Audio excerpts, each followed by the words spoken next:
The Jake Asman Show will begin shortly. Thanks to all these great Patreon members who help support the show.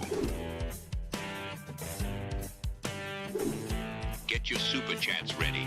Jake will be here in just a moment. If you love the New York Jets, this is the place to be.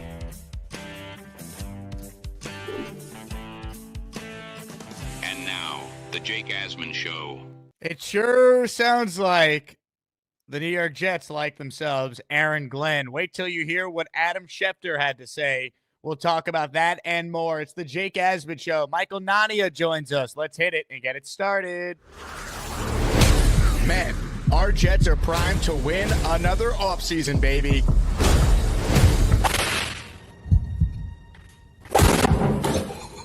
We bleed Jets green each and every day. Will the playoff drought finally end? Who's the coach? Who's the GM? Who's the quarterback? At least we have Garrett Wilson. We have Breece Hall. Please subscribe and hit the like button below. Super chat, baby. Cut the line. We have Sauce Gardner. We have Quinn Williams. Prepare to be underdogs. Now it's time to talk all things New York Jets. It's the Jake Asman Show. Here we go, Jet fans. Welcome in, everybody. Please click that like button and subscribe to the channel. We are approaching 41,000 subscribers here on YouTube. Can't thank the Asmaniacs enough for coming through and your daily support. So please subscribe if you have yet to do so. It is free to do that. And off we go here on a Tuesday afternoon. Joining us right now is a friend of the show. We had the co-founder of Jets X Factor on the first stream today. That was Robbie Sabo. Now we bring on the other co-founder of JetsXFactor.com, Michael Nania. What's up, Michael? I'm doing good. Thanks so much for having me back, Jake. So we got a lot to talk about. You're an Aaron Glenn guy. So when I reached out to you about coming on the show, it was before I heard what Adam Schefter said this afternoon during his weekly appearance on the Pat McAfee Show. This was Adam Schefter given the latest on the Jet search, and notice what he says about Aaron Glenn and the likelihood of him being an NFL head coach. I still think that when you're looking at the Jets, I believe Aaron Glenn is square in play there as one of the potential guys. Aaron Glenn is going to get a job in this cycle. Ben Johnson is going to get a job in this cycle. And I think that there's every possibility and probably likelihood that the Lions are going to be losing both their coordinators in this cycle. I'd be really surprised if both of them didn't come out of this with head coaching jobs. And I think Aaron Glenn is somebody that already is getting a lot of attention with the Jets, a lot of attention in New Orleans. And like I said, it'd be a major upset to me if he didn't come out of this with a job. He played there? He was there? Yeah. This would be going back. Played there, started his scouting career there. I think he coached there, like everything.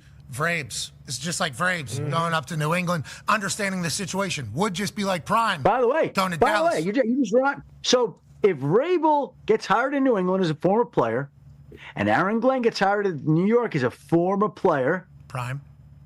Maybe Dallas will follow that model too. Yeah, well, that's what I was saying is they all kind of know how the shit goes.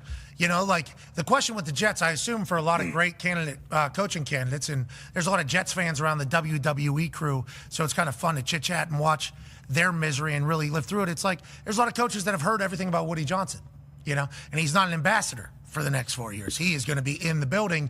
And one way or another, I know Woody's team isn't going to like to hear this.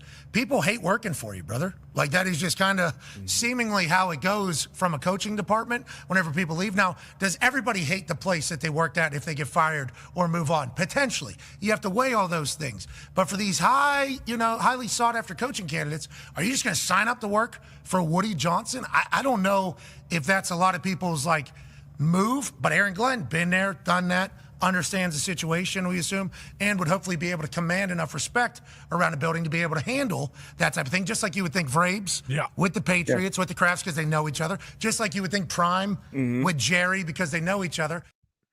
So I left the McAfee part in, Michael, because I just feel like that is definitely one of the appealing aspects of Aaron Glenn. We'll talk about what Schefter said at the beginning, that he'd be stunned if both Lions coordinators don't get jobs. So then if you connect the dots, I mean, Aaron Glenn is only limited to a couple places that he's interviewed so far, which is why I want to hone in on him being a guy for the Jets. But that last point it is worth noting Aaron Glenn, while most of his tenure as a Jet player was under Leon Hess, he did have 2 years under Woody Johnson when Woody bought the team before the 2000 season. So he had 2 years as a player under Woody. And then when Aaron Glenn started his scouting career before he went into coaching, he was a scout under Woody Johnson in 2012 and 2013. So there is some carryover there between Glenn and Woody Johnson. With that said, I've talked way too much. Michael, you're the Aaron Glenn guy. Your thoughts on what Schefter said and Aaron Glenn as a candidate? Yeah, I mean, I think the Mike McCarthy news that dropped, I believe yesterday, was a very important domino for the Jets, and in a few different reasons. I think it could be viewed as, if you are an Aaron Glenn fan like myself, it can be viewed as a positive because we got that news that Chicago and New Orleans are looking at him. And, as you said, the Saints and Jets seem to be kind of the two teams that have been linked the strongest to Aaron Glenn. So that could take a suitor off the table and push him towards the Jets. But at the same time, you have this Dallas opening now, which is, I think it's objective to say that it's probably the best opening. There was a poll from The Athletic earlier this week where it was Jeff Howe. They polled 5 NFL assistant coaches. 2 of them had head coaching experience, and they ranked all of the head coaching openings, including the Cowboys. And Dallas was number 1. The Jets were tied for last with the Raiders, and it wasn't even particularly close. So, yeah, to go off of, what McAfee was saying at the end of that clip and citing Woody Johnson in the way that that's viewed, it's definitely a factor. It does seem like that the Jets' appeal is lower than some of these other teams. And that's even with most of these openings having their own issues and not being appealing in their own ways.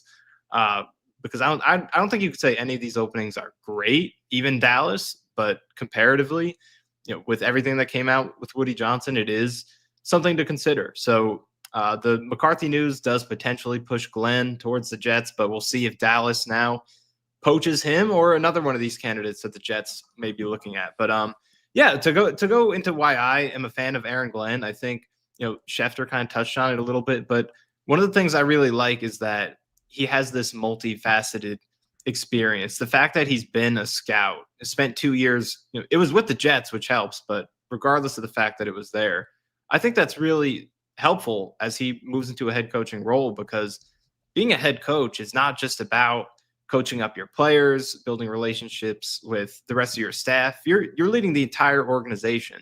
And I think having that experience as a scout gives him a familiarity with a different branch of a football operation that a lot of coaches don't have. And it's a unique perspective that he brings. But in addition to that, I mean, the Detroit defense, the gradual improvement year over year, I think is very promising. It's one thing to come into a place that has established success and just continue that, or they have great players and you profit off of that. But he came into a Detroit team that was, not just poor defensively when he got there, but had a long-standing history of defensive struggles. And it started slow, but year over year, he progressed and built that defense.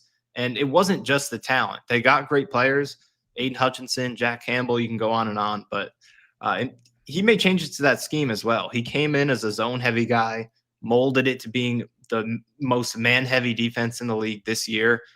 That is super appealing to me, because with Robert Saleh, what did we see schematically on both sides of the ball in his tenure? Stubbornness, not a lot of adapting to the Jets' talent or from week to week to the opponent. It was very strict to what they wanted to do. Saleh didn't show that malleability that you need to be successful as a head coach.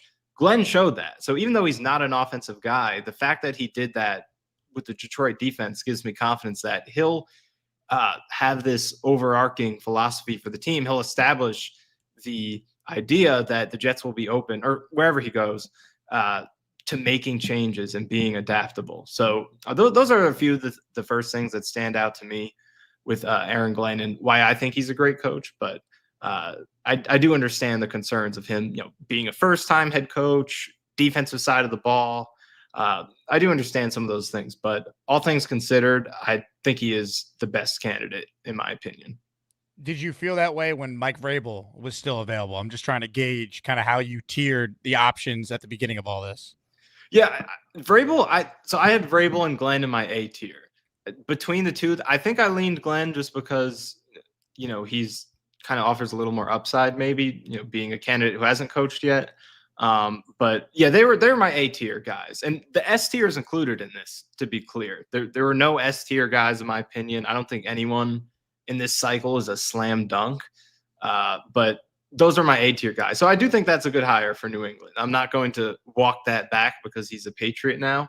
It's a good hire. I think Vrabel is a proven tone setter and culture changer, a guy who, had 6 years in Tennessee where they were outplaying their talent, winning close games, and just proved themselves to be a tough team that you knew what you were playing when you walked into that building or they came onto your field. So I think those are my A tier guys. There are a few, I think, other candidates that are close to that, but I think they were the two best. When it comes to Glenn, Michael, obviously he's a guy that has never been a head coach before. So what is your pushback to those who say it's Sala all over again, right? Like what would give you some confidence this go around that, hey, Aaron Glenn's different than some of the other guys. He's ready for this. And obviously the follow-up to that would be a big issue for Sala was his coaching staff. He didn't hire a great staff on the offensive side of the ball, especially. So your thoughts on what Aaron Glenn's potential coaching staff would look like as a first-time guy? Yeah, well, in terms of the comparisons to Sala and being a first-time head coach and all of that, I do acknowledge those things. I do feel like when I'm talking about Glenn, I'm regurgitating the whole Sala resume from 4 years ago. It's very, very similar. So I do understand that. But I don't think that should be a knock against Glenn because Sala was a great candidate. I remember he was my number one guy in that cycle, and it didn't work out. I was wrong about that. Maybe he gets a second gig at some point and does prove to be a great head coach outside of New York, but he was a strong candidate. And I don't think just because it failed with him that it should preclude other similar candidates from having the chance to be successful. I mean, look at Houston with DeMeco Ryans, another very similar candidate to Sala from the same position in San Francisco. Back-to-back division titles after inheriting a 3-win team, back-to-back playoff wins last year and this year. So it doesn't remove the opportunity for similar coaches to be successful. And there are multiple teams that you could look at and say that if they followed that same logic of, oh, we can't hire this coach because our last one was the same, then they wouldn't be in the spot that they're in. The Commanders with Dan Quinn, he's a second-time head coach from a defensive background. That's exactly the same as Ron Rivera, their previous head coach. It would be very easy to just make that connection of like, we can't hire another defensive guy. We can't go with another quote-unquote retread and avoid him. But he was the best candidate in their eyes. So they didn't allow that stigma to preclude them from hiring who they like the most. You can go to Buffalo with Sean McDermott, first-time head coach, defensive background. He was preceded by Rex Ryan, another defensive head coach with a franchise that at the time, very similar to the Jets, had a reputation they could play well defensively sometimes, but offensively challenged. But they still went with the best guy, regardless of what his background or experience was. So I think all coaches should be evaluated individually. They should get that chance to interview, show who they are as an individual, and not be judged by some of the stigmas that might go with the title that they have or past history with that organization. But in terms of the offensive staff with Glenn, that's the biggest question mark for sure, because with Sala, maybe it does go better if he makes better hires offensively and they're able to get that side of the ball figured out. So that was arguably his biggest downfall. And I think you could point to the main reason for that as his kind of, to go back to the stubbornness thing, he really stuck within his personal circle with all the offensive hire and defensive, but specifically offensively. It was mainly coaches that he was connected to. So with Aaron Glenn, I think you would like to see, if he is the guy that I think he could be, you would like to see some outside the box thinking with the hires. Maybe tap into some, connections like second, twice removed, maybe a guy who knows a guy type hire instead of only sticking to the guys that you know. But even if he does do that, I think there are some good connections. You look at his last two stops with Detroit and New Orleans, two teams that were largely very successful offensively while he was there. With New Orleans, there was Joe Lombardi, Pete Carmichael, a couple guys who have lower positions in Denver right now. John Morton, former Jets offensive coordinator, also in Denver. So one of the there better are some ones names they've there had too, by the way. One so of the shout out. best. Yeah, I mean, outside of, give Chan Gailey that 2015 season, but I think it's John Morton after that. I think you're right. Over the course of this playoff drought. So yeah, I think being at 2 stops where the offense was very successful, there are different assistants he could pull from that could be successful. But that, whenever you're hiring a defensive coach, that's the most important thing to nail down. So that certainly would be the biggest concern and question that he has to answer when he's hired. If you're watching this live right now, we're chatting with Michael Nania. Him and Robbie Sabo are the co-founders of JetsXFactor.com. Robbie joined us on the first show today, so check that out. If you want more content after you're done watching this, make sure you hit that like button and subscribe to the channel. And a reminder for those who missed yesterday's exciting announcement, our next raffle, after we did raffle number 11 on the show yesterday afternoon, is now underway. Raffle number 12 for the Asmaniacs. You can win a signed Garrett Wilson Jets helmet as our grand prize, a replica Joe Willie Namath Super Bowl ring as prize number 2, and an Aaron Rodgers jersey as prize number 3. Our 3 big prizes for raffle number 12. Gift the membership to be eligible, or send in a $20 super chat, and that will get you 5 raffle entries. Shout out to David Atkins, who gifted a membership, so he gets another raffle ticket with his name. He also super chatted us. Jake, thanks for allowing me to be a member. 56-year Jet fan with great analysis and fan base. Keep up the great thought process. David, thank you very much for your support. This one is from Hexen, who says, give me Glenn or give me death. Well said. Mike D's Nuts writes in, if the Jets and Saints are both open, I see no way in hell Aaron Glenn wouldn't take the Jets job. I tend to agree, Michael. I think if it's down to the Jets versus Saints, Glenn would take the Jets. He has told people he wants the Jet job. He has even told people that it's his dream job. So I think if it's on the table for Aaron Glenn, the Saints or the Jets, I think the Jets would actually win that faceoff, no doubt. New Orleans has its own issues as an opening. Their cap situation, and the Jets isn't great either, but the Saints are in probably the worst cap situation in the league. They're projected, I just opened up over the cap, their projected cap space for 2025 is negative $52 million. So it's not really the most ideal situation in terms of building something up. And they don't even really have the pieces to win now either. So look, they were ranked above in that poll that I cited earlier, just because the Jets' reputation was tanked that much. But yeah, I don't think New Orleans is definitively that much better of a situation than the Jets. So I also don't think the Jets are the worst job either. You know what I mean? Like, I think when football people actually evaluate the roster, the cap flexibility, the jet facilities, the fact that it pays really well, like, I think those polls are completely misguided. Like, I think real football people will not view the Jets as the worst job.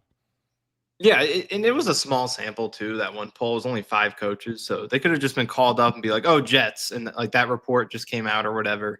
They're the lowest ranked opening, and you can't write that off. It does matter, but like you said, I think if you dig into the talent of these rosters, the Jets, if you were solely going off roster talent between these 7 openings, I think the Jets are between Jets and Chicago for the best out of these 7 openings. Or let's put Dallas. I don't know. After the season they had, the Jets are close to the top. Is the point. So yeah, I agree.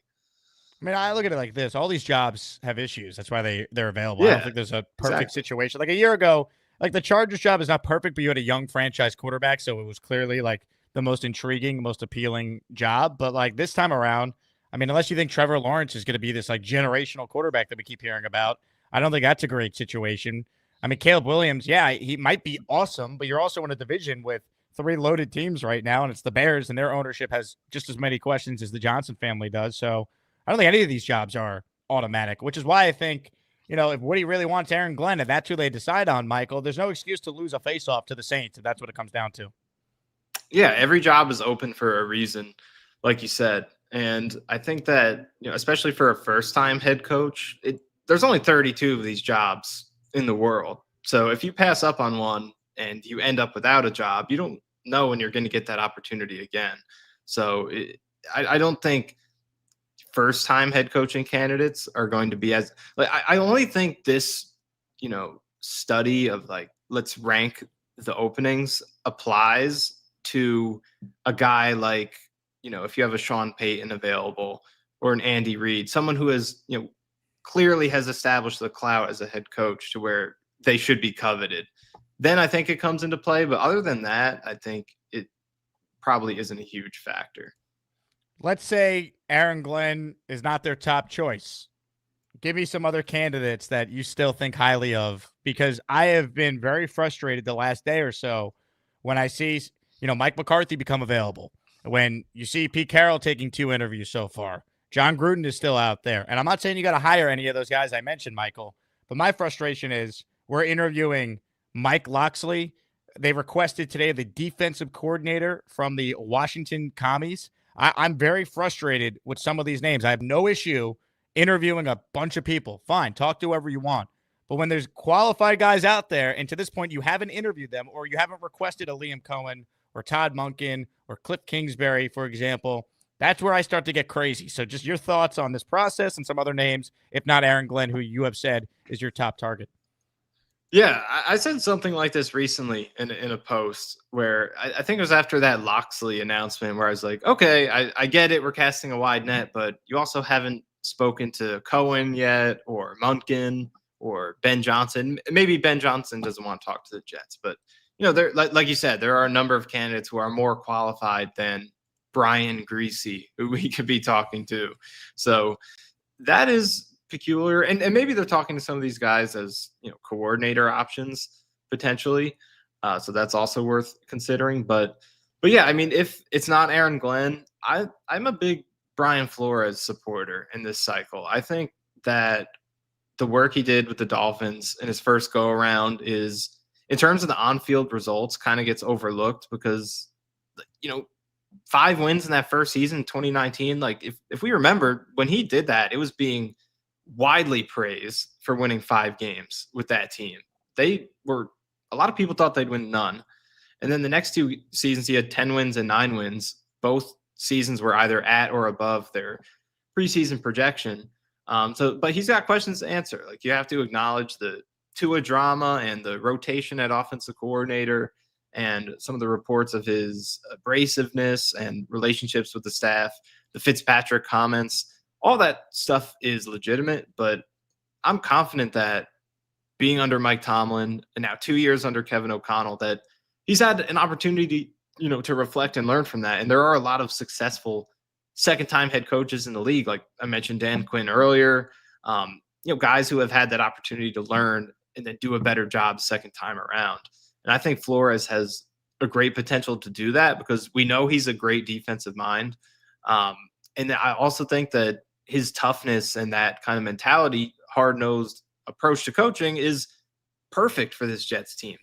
That's what they need so badly, is the standards and the accountability that was so sorely lacking in the Robert Saleh era. And he'll bring that to the table. And you don't want it to be to too severe of an extent to where he's rubbing people the wrong way and all that. So he has to prove he can dial it back. But I do think that, his approach to coaching is a good fit for what this franchise is currently lacking. So I do view Brian Flores probably as my number 2 option behind Glenn. It's funny. We have the same top 2 guys, just in the different order. Flores is 1 for me. Glenn is 2 right now, because I just don't think they're going to talk to McCarthy. I think they should. I don't think they're going to talk to Carroll or Gruden, and it doesn't feel like I'm open to Joe Brady if they're going to go first time, and maybe McCown if you tell me what his coaching staff looks like, and maybe I'll have some more confidence. But for everything you said about Flores, I'm aligned with you. And, there was a story the last couple of days. Ryan Grigson would be the GM and Brian Flores would be the head coach. And Rich Cimini basically shot it down on Will Parkinson's podcast, saying that not necessarily them being a package deal is a thing. Like, it feels like Grigson's trying to attach himself to Flores, but not the other way around. I think we're in agreement. No Flores if it means you have to have Ryan Grigson as the GM. That I'm probably on board with. The Grigson thing is definitely concerning. I mean, like I know he's a former GM and the record is good, but those are Andrew Luck's wins, and there were dozens of more victories left on the table because he didn't build the offensive line that they needed. Not fond of that at all. And on the GM subject, like, it is hard to pick who is my favorite guy, because I think compared to coaches, it's harder for us to draw conclusions of what actually was the candidate's impact on the team that they are with, compared to coaches. But definitely Grigson is not a great option for me, to say the least. Look, at the end of the day, I think the coach is more important than the than the GM hire, but you can't sell me on Grigson when, as you said, he drafts Andrew Luck. You or I or anyone in the chat would have made the same decision. And he failed to ever build a real team, a real line around Luck. And the guy retired at age 29. And this guy is supposedly heavily involved in the Minnesota Vikings drafts. Go look at their drafts the last few years. It's not good.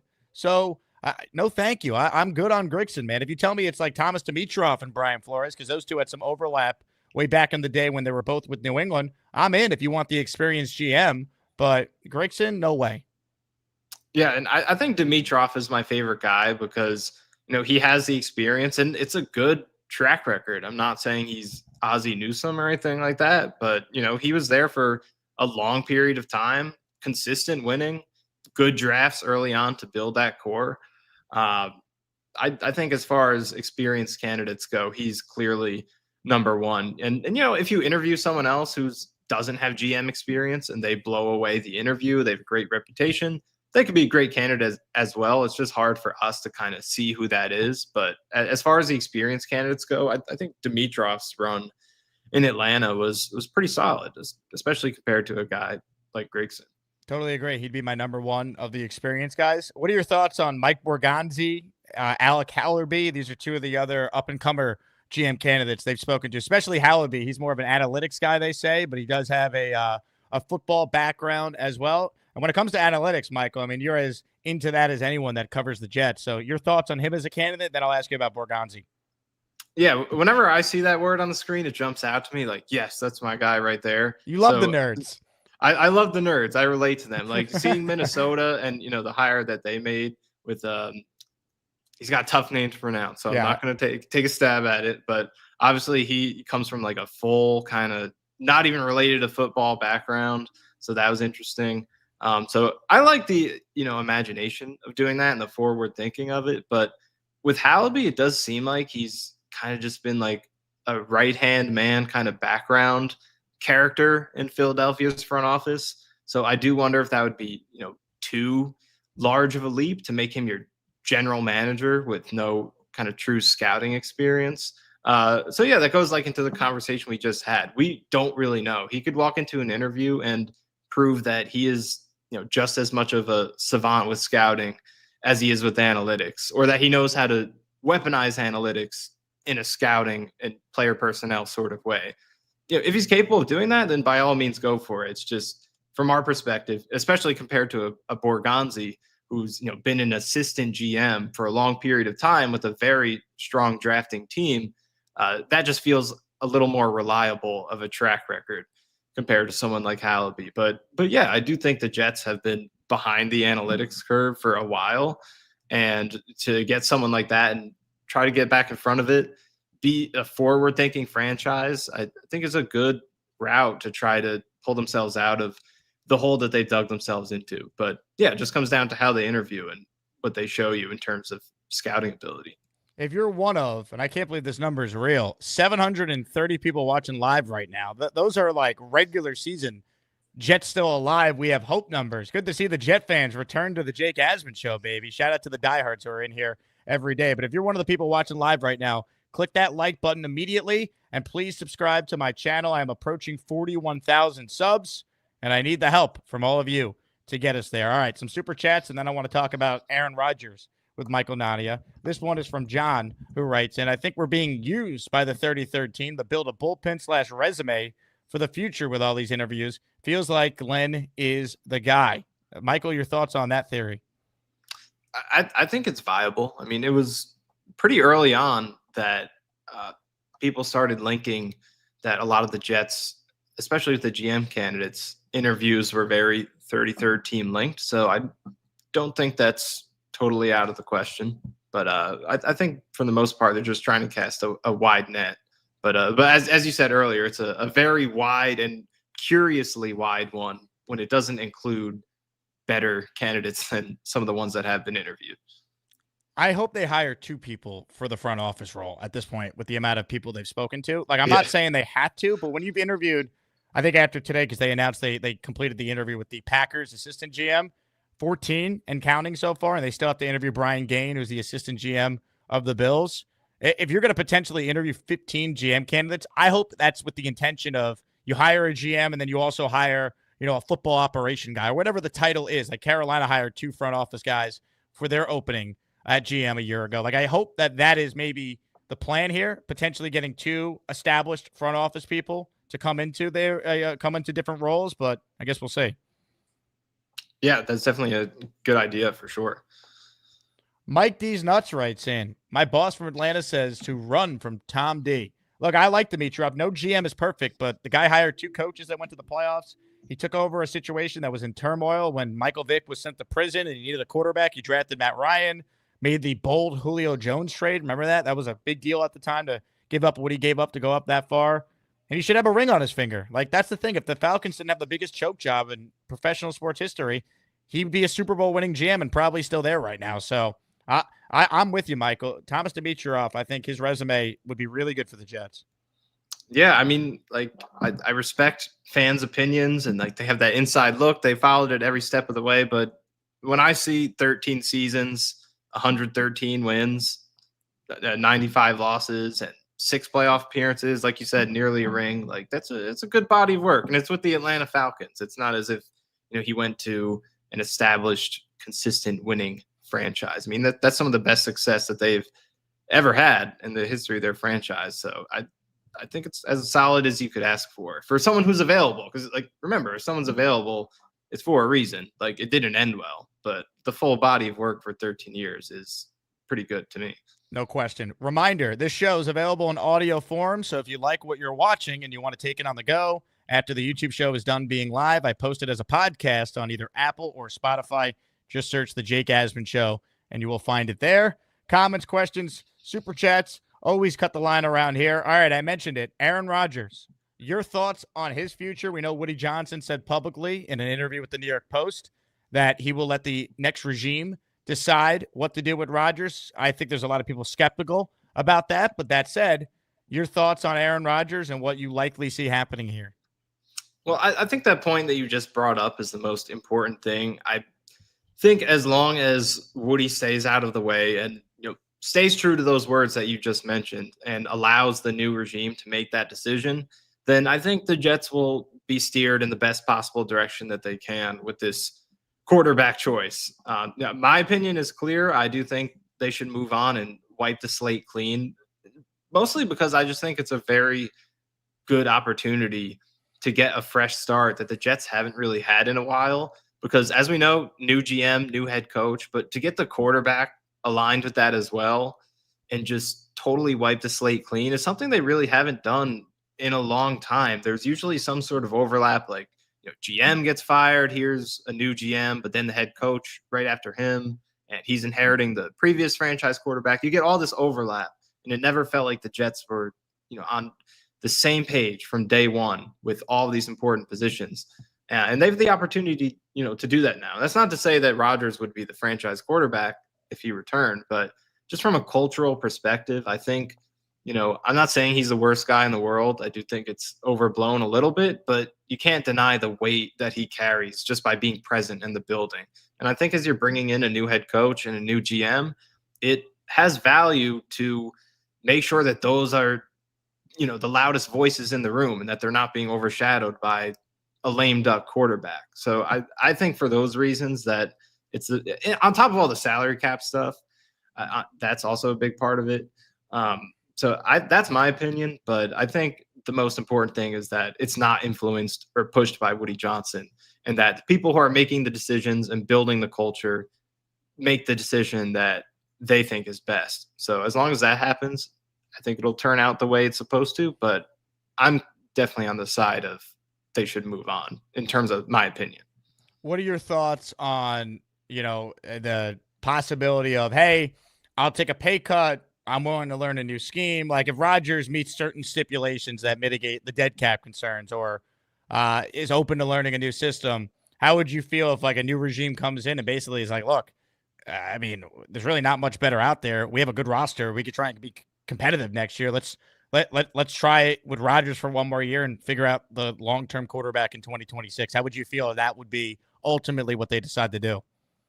Yeah, I think it's viable because, like I said, if that's the decision that they make, and it comes alongside with a pay cut or whatever other stipulations might be in there. It means you get Devontae back too, because that's my other concern. Yeah. If you just get rid of Rodgers, I feel like, all right, you also don't have Devontae. You're going to cut him. You're going to save $30 million, sure, but you got to replace him, and you got to find a way to fill out a wide receiver room that has one viable player in it right now, and Garrett Wilson, and that's it. Yeah, so it's a viable path. Like I said, if I think the new regime comes in and that's what their plan is, and they can do it in a way that's salary, responsible from a salary cap perspective, then it's definitely reasonable, mainly because there's just not a lot that the Jets can do at quarterback this year. It's kind of a punt year for them at quarterback. They're not high enough in the draft to take a quarterback or, one of the best quarterbacks without trading up. It's not that strong of a quarterback class anyway. The free agent crop isn't that strong. The trade market doesn't really look like anything viable is going to emerge there from a long-term perspective. So they're kind of in a rough spot. And, they do have Tyrod under contract. And I personally think it would, be a reasonable path to cut ties with Rodgers, just run it with Tyrod for a year. You have Jordan Travis developing, maybe draft someone later in the draft, or if you can get one early, whatever, just kind of punt this year, ride it out with Tyrod. I would be, in support of that. But if the Jets don't want to do that, if they don't think Tyrod is a player who they could win with, just for this season and be competitive, then, it's definitely something that is worth considering. Namar writes in, pronounce is Kwesi Adolfo Mensah. You can call him Kwesi. Kwesi, that's what it was. Kwesi, that's the Vikings GM. Yeah. That's a tough name. Yeah. I think he's done a good job so far. But yeah, like you said, in terms of Grigson, like the drafting during his time there hasn't been great. No doubt. Ladies and gentlemen, the first person to gift a membership to try and get in on our next raffle, the Garrett Wilson signed helmet, is none other than the person who won the full-sized helmet yesterday during raffle number 11. Mimosa, a proud member of the 4% female demographic that supports this show, has dropped a 5 spot. Sound the alarm.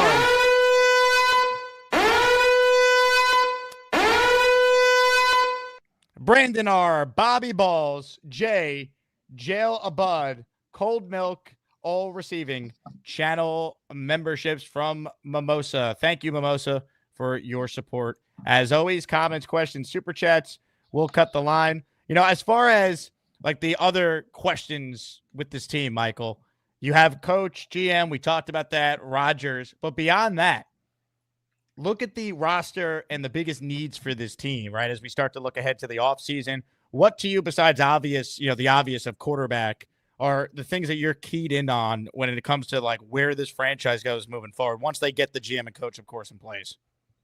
Well, I think one thing is the defensive line kind of needs a restocking now, which is, a very quick turnaround. It wasn't long ago that it was considered one of the best in the league. But after this past season, you have great breakout season from Will McDonald. Quinn Williams is still great, even after somewhat of a down year. But Jermaine Johnson's coming off a serious injury. No more Huff, no more Franklin Myers, no more Quentin Jefferson. That's pretty much it. McDonald and Quinnen are all you can trust on that D-line going forward. So they definitely need a big addition at defensive tackle, a starting caliber player, an addition at edge that is secure enough to be a fallback in case, Jermaine doesn't recover as you would hope. So that defensive line is a big priority this year. And they're not flush with resources in terms of cap space, but we'll see what they could do in terms of, trying to rebuild that defensive line in an efficient way with the resources that they have. Have you started doing any draft prep yet? I know you get big into the draft, but have you gotten there yet, Nania? I'm just in the preliminary stages, so I never want to offer draft hot takes just based off of the one Just Bombs production YouTube highlight that I watched. So I reserve it until I'm like, okay, I know what I'm talking about. so I'm allowed to argue now.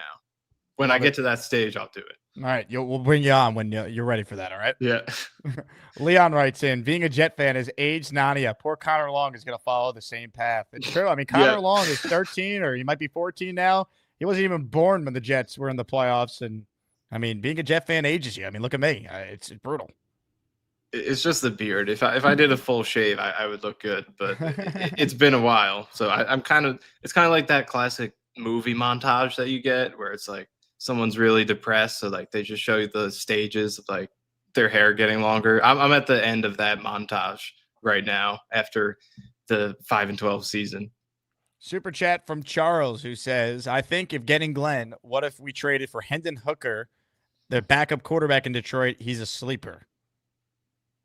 Yeah, I think moves like that. I mean, I don't know about him specifically, but I could see the Jets doing, Justin Fields is a name that has come up.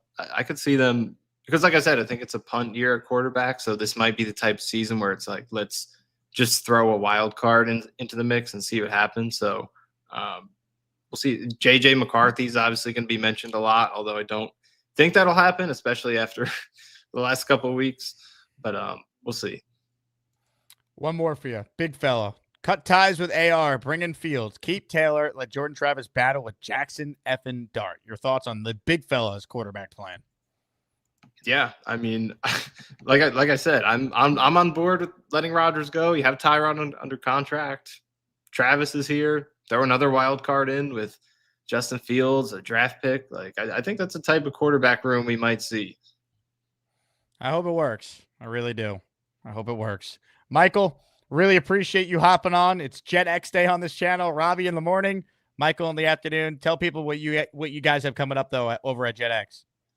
Yeah, obviously the articles are coming every single day. I mean, we've been going really hard on the coaching analysis. So if you like tier lists of GM candidates, head coach candidates, why this candidate is good and another one is not, definitely dig through our articles there. Everyone's been going hard on that. And I just did another episode of Cool Your Jets podcast yesterday. I've been on a little bit of a hiatus, but we're trying to get that back up and running again. I did a solo episode, which is unusual for me, but I want to do some more of those just to, if I have some thoughts, just get on there and spew it out. So definitely check that one out. I talked a lot. I went even deeper into Aaron Glenn, why I think he's the guy for the New York Jets in that episode.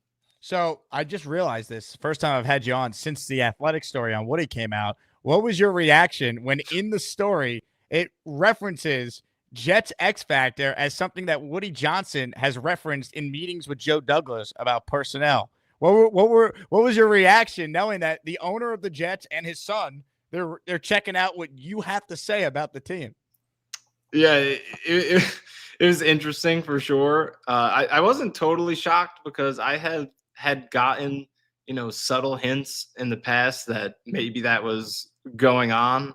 There had been certain times when, whether it was Saleh or even there was one game, I forget if it was 21 or 22, where I was like begging for a certain uniform and then Woody just immediately announced it or something like that. So like there were little hints here and there. So I wasn't totally shocked, but just to see that in writing is definitely interesting. So you could all blame me for since JetX has come up, which was early 2020. That's all on me because it was all my suggestions, all my handiwork.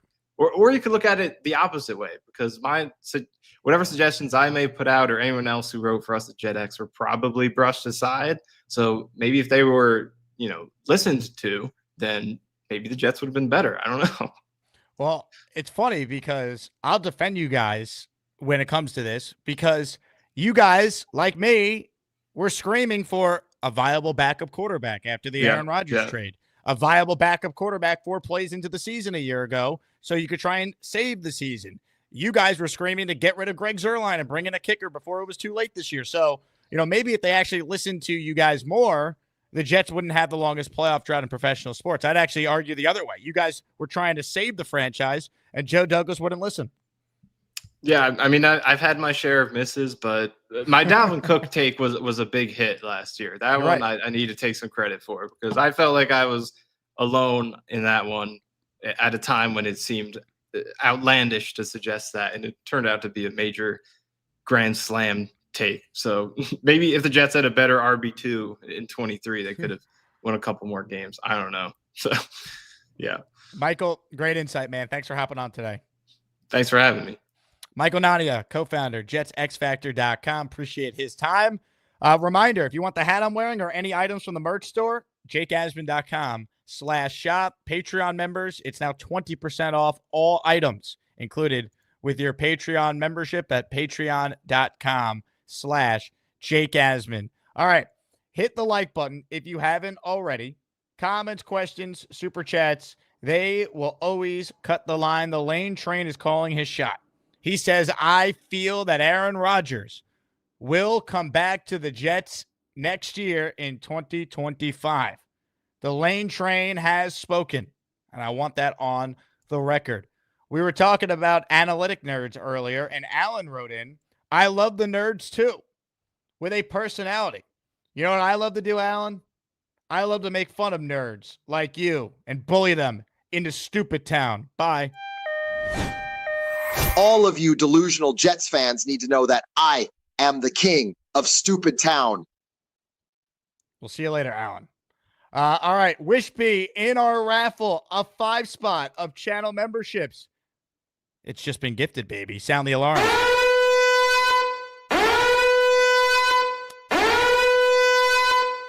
Tony Goods, James Bowen, Gary King, Adam is all that, Adrian Ray Vavlo, all receiving channel memberships. We're up to 10 so far in this show. If you missed it, if you're new around here, we do raffles every week since the start of December. We have another one next week for the signed Garrett Wilson helmet that I will be sending your way if you are the lucky winner. All right, let's get to some calls now. Gusbuster hotline is open. Joseph is first up today. Joseph, what do you got for us, my friend? Hey, how's it going, Jake? What's up, Joseph? Not much. So I told you this a little while ago in a message, but I really like McCown. There's something that the NFL knows that we don't know about this guy if he continues to get these head coaches without even being in coordinator. I mean, I was in Houston when he literally retired in 2020 and had an interview to be the head coach of the Texans, and I could tell you from being there was this close to getting the job if it wasn't for some outside forces stepping in. Yeah, I really like the idea of like a Rodgers come back if he's willing to take the pay cut and do all the stuff that you've talked about. And I really like drafting McMillan if he's still there at number 7, the receiver. Even if we have Devontae for another year, you put McMillan in the slot to kind of get to learn, maybe, or you put Garrett Wilson or whoever, it doesn't matter. And then you get to learn behind a Hall of Famer receiver. And if he goes the next year and goes bye-bye, you have 2 really good receivers with McCory if he works out as well in the slot in the following year. And then you sign Moses, you have Hall, McCown can bring in offensive, and then the quarterback room is McCown, or obviously the coach, but I don't know, idea for maybe even Travis. And I'm not saying Travis will be anything, but just the possibility of him being something doesn't hurt when you have a quarterback or a coach that was a quarterback and a former player. And then on the defensive side for the defensive tackle, I would be like, hey, Atlanta Falcons, here's a 3rd-round pick. We'll get Garrett.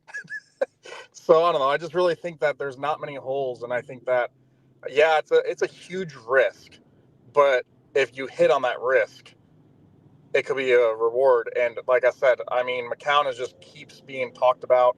And I told you about that video. Ever since I watched that video with Johnny Manziel and McCown, I think that McCown can hold his own, and I don't think he's going to get walked all over. The fact that he went out of his way for a nobody to make sure that something wasn't talked about. Yeah, look, I like McCown. I'm a fan of his. I've met him personally. He's been on the show before, way back before any of you even knew who I was. He came on my internet radio station when I was at the Super Bowl for that Eagles-Pats Super Bowl. So I have nothing but good things to say about McCown. Joseph, I'm going to let you go because your connection was a little choppy.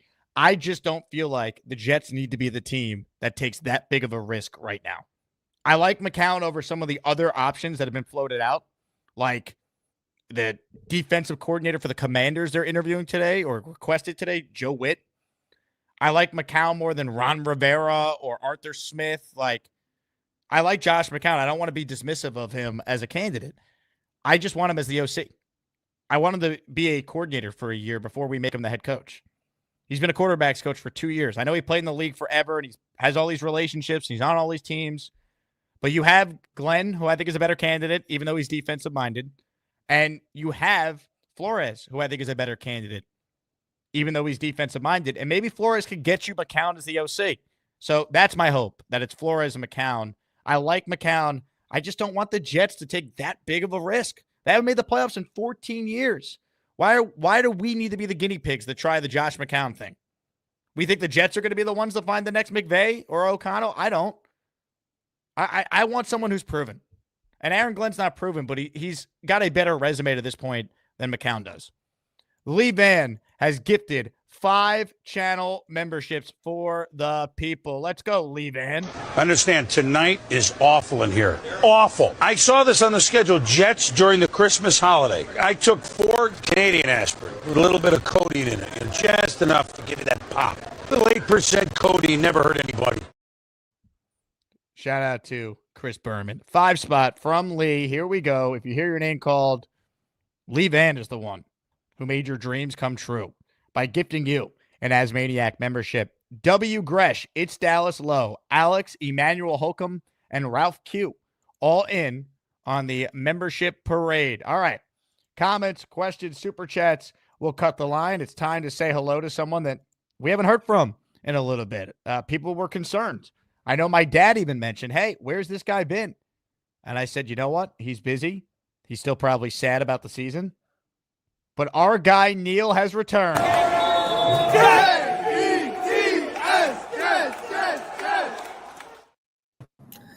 Jake, my brother, how Look are at you? you on vacation. How about it? Where are you, I'm Florida? down in Florida. You know, so I took my clubs after the season ended. You know, I'm down here with Peter Castro in Florida. I got to keep warm. You know, I can't deal with the New York cool. Licking my wounds. I'm keeping up with the show. I noticed on this particular show, I see a lot of chats going on from my friend Alan Avital.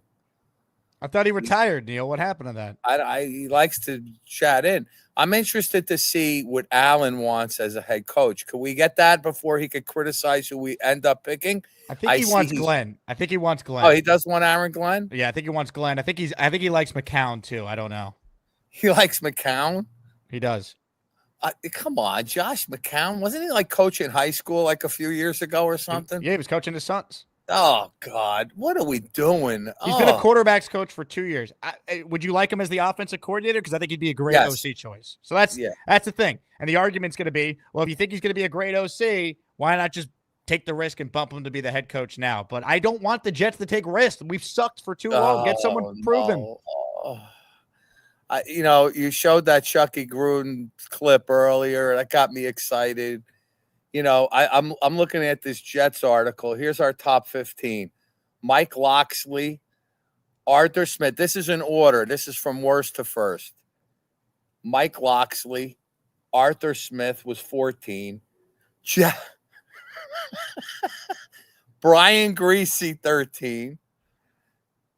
Jeff Ulbrich, number 12. Rex Ryan came in at 11. Ron Rivera, 10. Vance Joseph, 9. Spagnola, number 8, who I like Spagnola. You know, again, at least he's Italian. You like him. At least he's out of diapers. You know, the guy coached before, you know. He only is the best, probably one of the 5 best defensive coordinators in the history of football when his career is over. Could you argue that he may be the top 5 defensive coordinator ever to coach? What do you think? You could argue that. I think he's a Hall of Fame coordinator. Yeah, definitely. There you go. Absolutely a Hall of Famer. Josh McCown, number 6. Bobby Slowdick, number 5. Peter, one of Peter's. Joe Brady from the Brady Bunch, number 4, another coordinator who, again, has done a great job with Josh Allen. There's no disputing that. His play calling is pretty creative. Darren Rizzi. What's going on with this guy, Rizzi? I haven't heard that name much, Jake. He's a name, I think, to watch for the coaching staff of the eventual head coach they hired. Jersey guy. Considered one of the better special teams coordinators in the league. I think he'll be maybe an assistant head coach / special teams coordinator with the Jets if they hire, let's say, Aaron Glenn. This guy says number 3. He has him as the 3rd best candidate. Then he has Flores. I don't know whose list you're reading. This guy on the Jets thing, one of these, like an X Factor guy, You can't just give me a random list. It could be. I'm going to tell you the name of him after. I got it. Aaron Glenn. He has his number 1, and he has Flores as number 2. Andy Vasquez. Okay, Andy's a good dude. I just want to make sure All we're getting. You could be getting your info from BobbyMidnight.com. I just want to verify. No, that's Andy Vasquez from Gangrene Nation. Good for him. These guys are just driving me absolutely off the wall. I just need. I'm beside myself. I just can't wait till the process is finally over. Where's Castro? You and Castro got to get together down in Florida. Castro's up in Boca. I'm by Las Olas over here. Did a couple days of gambling, and then we took a Airbnb over here. Really nice place, and my son and I played a lot of golf, and we enjoyed ourselves. And how's Michelle? Michelle's doing great. We're having a good time, and now I have to go back to New York and freeze my ass off tomorrow. I heard is it cold over there? I heard it's going to be like 20 tomorrow. It's cold. This is my first winter in 6 years, so I'm very soft now. It's not great. So Alan, I'm waiting for him to come back on. Maybe my appearance will generate his interest in getting back on the big screen. He's commenting. He says it's good to be rich like Neil. Yeah, right. Okay. Well, it's not about being rich. It's about I'm 63 years old. If I can't take a vacation once in a while, what good am I? Well, if I can't take a little tiny vacation, I'm not doing anything elaborate. Trust me. You deserve. The Jets should be paying for your vacation for the amount of money you put in their pockets. When you guys keep talking about how old you're getting from watching the Jets, that doesn't make me feel very young. I got to tell you, this is torture, Jake. Oh, we were with a bunch of Pittsburgh guys on the blackjack table. These guys can't stand. I told you, Cower. No, they're Tom, like, no, I hate him. I hate him. Yeah, they all want Tomlin gone. Goddamn spoiled. They want him out. So I don't know. I said, yeah, you should try our coaches for a while and see how you feel. But down here in Florida, I just waiting and seeing what happens. You're doing great work. I see great work. I see some new people on there. This Beast Breaker. He seems like a very anxious guy. What are your thoughts on the Beast, Neil? He reminds me a lot of a younger you. You have to insult me right away. No, you both very passionate about the Jets. That's what I'm talking about. No, he's not passionate about the Jets, Jake. He's passionate about wrestling and a lot of other things I've been hearing. He loves the Jets. He loves the Jets. Come on. What He do you loves mean? the Jets. That's a shill. How much you paying that guy to go on the show? I'm not paying He's a him shill. a dime. No. He's a shill. That guy is a shill, but that's all right. We need to fill in a lot of time. Holy crap, here comes Beastbreaker 666. Why don't you get your fat ass on a treadmill and go the distance with me? Is that Bobby Midnight? I'm not into politics, and I already told you that. I might be big, but I'm going to be bad enough to put you out. Beastbreaker always has some salient points. Beast, tell Neil that you're a real Jet fan. Give me a minute. I'm trying to plug in here. It's wrong side of the headset. Good afternoon, Neil. How are you? How you doing, buddy? How's it going over I've there? had better. I've had better. As a matter of fact, I was just going through all my music, and let me just say this. I would take our boys and tell them, I think it's time we learn some discipline. Yeah. That's what the boys need. Discipline. No more of this fancy tutu, whatever. No more of that. It's time to get serious. It's time to, if you want to earn your paychecks when you come here, you're not getting them sitting on your ass. The problem is, the problem with that is the league changed the way things are. You know, when a team did well, Bill Parcells used to say, okay, we're going to go practice now. Turn the headlights on in the parking lot and let's go out and practice again. Now you can't even put pads on. These guys are all babied.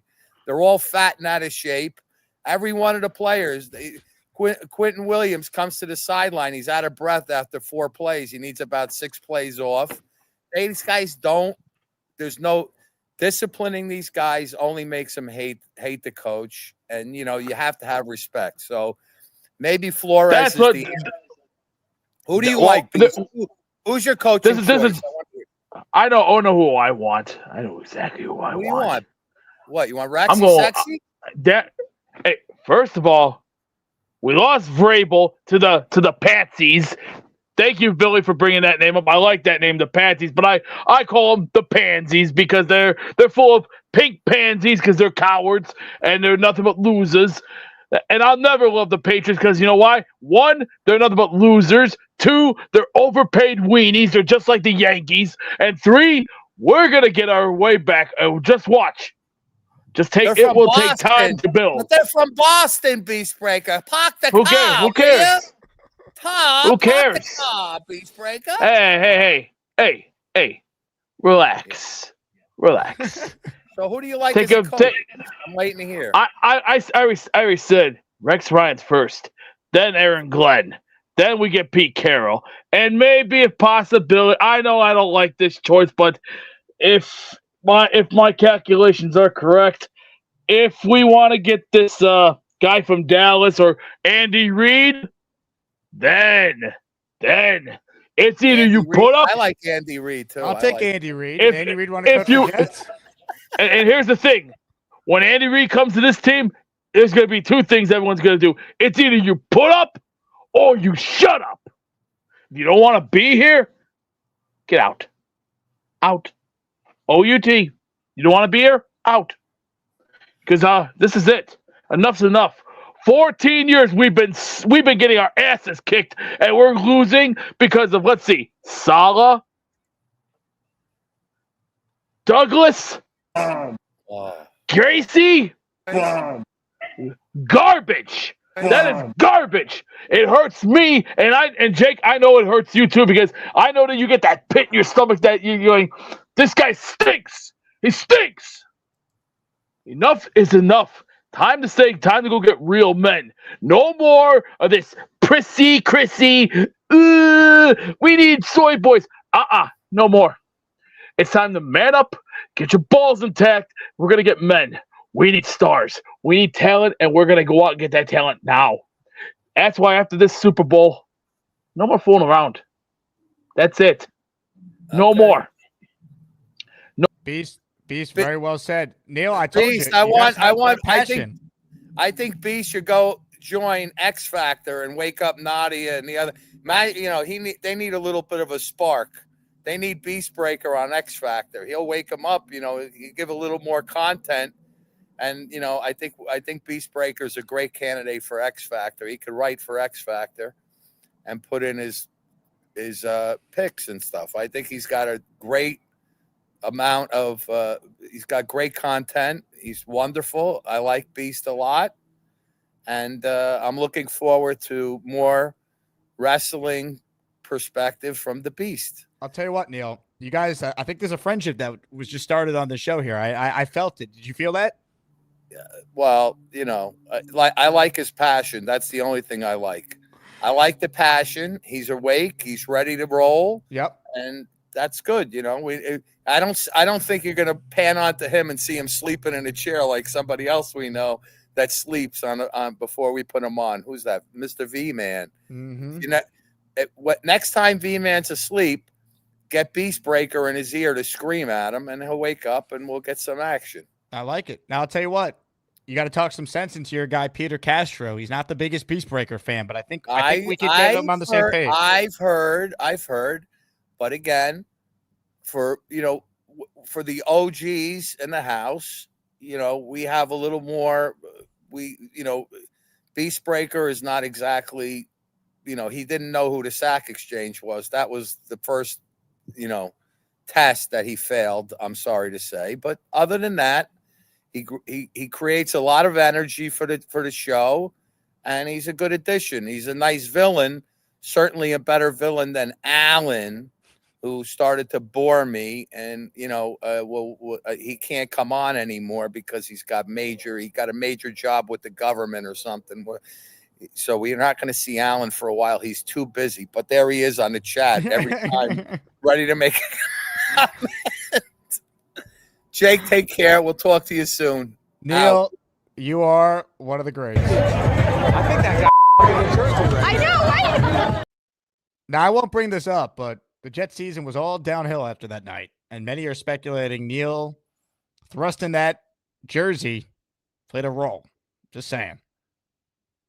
Good to hear from Neil. Great call. Him and Beastbreaker, they have a kinship. You could feel it. You could feel that passion. We'll go back to Beast in a bit. Obviously, when I don't bring him on, people demand him. And when I bring him on, they want him gone. Rob V writes in, Beast is the biggest fraud the show has ever seen. I mean, that's a strong take. But then there's people who immediately write in, Beastbreaker is the man. And they want the Beast. So, it's a catch-22 around here. Michael with a super chat. So we're leaning towards a first-time defensive coach. Wonder effing full. Brian Flores would be my preference right now. But I think it's going to end up being Aaron Glenn. And I will root for him. I think he is qualified. He has a chance to be a good coach. I just would prefer someone with experience. But I'll take Glenn over Arthur Smith or Matt Nagy. So, beggars can't be choosers. We all want an offensive coach with experience. There's not a ton out there. Except Mike McCarthy now is, and I'd love for the Jets to talk to him. The Raiders are talking to McCarthy. That story came out. They're going to request and speak with him next week. Why can't the Jets? Alan says, I want Glenn. Love McCown. Watched him coaching Drake May in high school. All right, so Alan's in on Aaron Glenn. So if Aaron Glenn sucks, Alan can't be like, oh, I never wanted him. Beastbreaker writes in, I would turn the Jets from nobody to somebody. What we need is discipline. I completely agree, Beast. Well said. Rob V writes in, Jake, I need an Asman bucket hat. Any in stock? Yes. The bucket hats in both white and black should be in stock at jakeasman.com, Rob. Make sure you use the Patreon code, and you'll get 20% off. Amid with a super chat, is this Butterbean's love child? Hey, Beast, are you Butterbean's love child? Oh, let me a minute here, please. There we go. Had to do some reviews there. What we need to do. See, Migo. See. I love it. I respect the passion. See, number one rule, let me just say it for everybody. $10 billion is enough for us to spend. We're gonna go out and we're gonna get this talent. I'm pissed off. I'm not gonna stand for this kind of shit anymore. No more prissy crap. No more nagging injuries. What we're gonna do is we're gonna turn our boys to men. We'll get the ice. We'll get the bandages. But here's the deal. If you get injured or banged up, we're sending you to the hospital, and you're gonna stay off your feet for at least 3 to 4 weeks. And when you come back, we'll make sure you're okay. But if you're banged up a little bit, we're going to wrap you up. We're going to put a boot on you. But here's the deal. If you get banged up that badly, you're coming off that field. No choice. And we're not going to be responsible for your actions.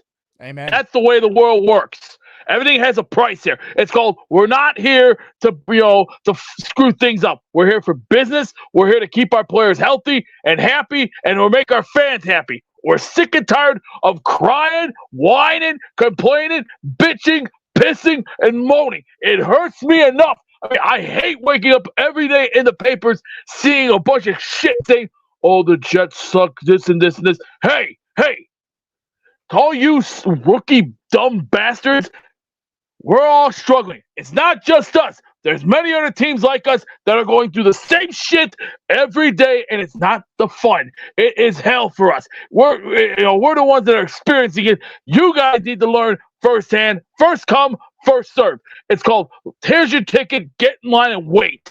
I did my part. You need to do yours. If you don't like it, tough. Learn to accept it. Some questions from you from the chat. This is actually a statement here. JV says, change the shirt, Beast. You look like a filthy animal. You want to...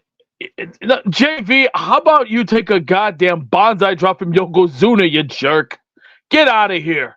You're making me look sick to my stomach. You're just an idiot. Get lost. Go eat some crackers or something, you idiot. Gator writes in, Jake, any chance you could bring on Beast Breaker and then take him off? Well, Gator, you know the rules around here. He could join the show, and no one sent him to the hole yet. So Beast has the same right that every caller has. Gator, shut up and sit down and listen. Clean out your ears. You ever see one of these? You ever see one of these? Oh, yeah. Q-tips, Sonny. Go to the store and get them. They're only $1 Dollar Tree, for crying out loud. Back to business. No more of this bullshit. Preseason? We're not gonna, okay, fine. We're gonna have our boys play, but here's the deal. We want the youngsters first to learn the game. And then when regular season starts, this bullshit, this drama queen, over-the-top shit is garbage. He says, I'm not going to stand for this anymore. Beast, you could barely stand anyway, let alone only discipline. Beast needs to talk about put the fork down. Would you like to respond? This cabron. Hey, Buto, take your ticket. Here's a ticket. Get in line. Get in line. I don't want to hear your shit. I don't.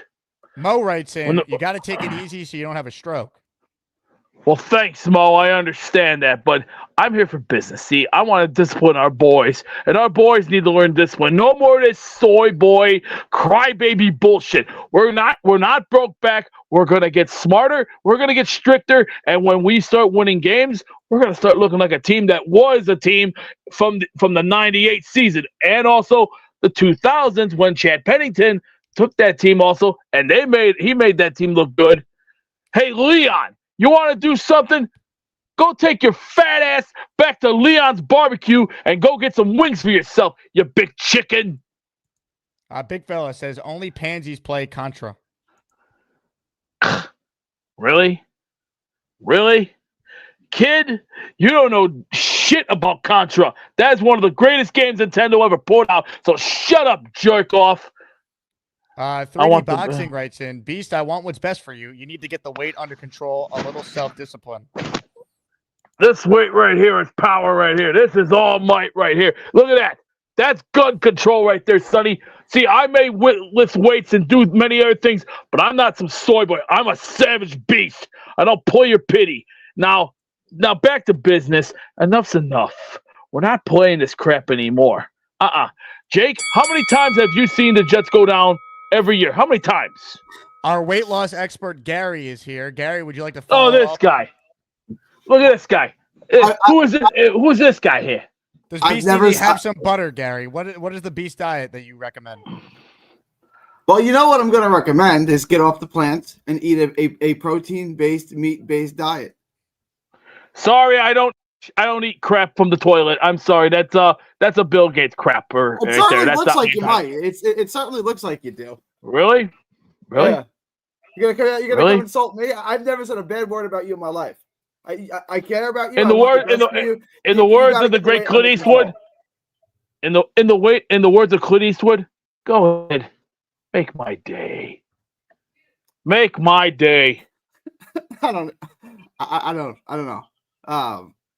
Beast, do you eat Hot Pockets? Is this from what I understand? Excuse me? I hear here that you read hot. Yeah, you eat Hot Pockets. I'm reading here that you eat Hot Pockets. Is that correct? That was back in the 90s when Hot Pockets was a hot thing. My thing is find the talent, find the right foods. Hey, would you come down and put your butt in gear? Stop acting like a jerk right now.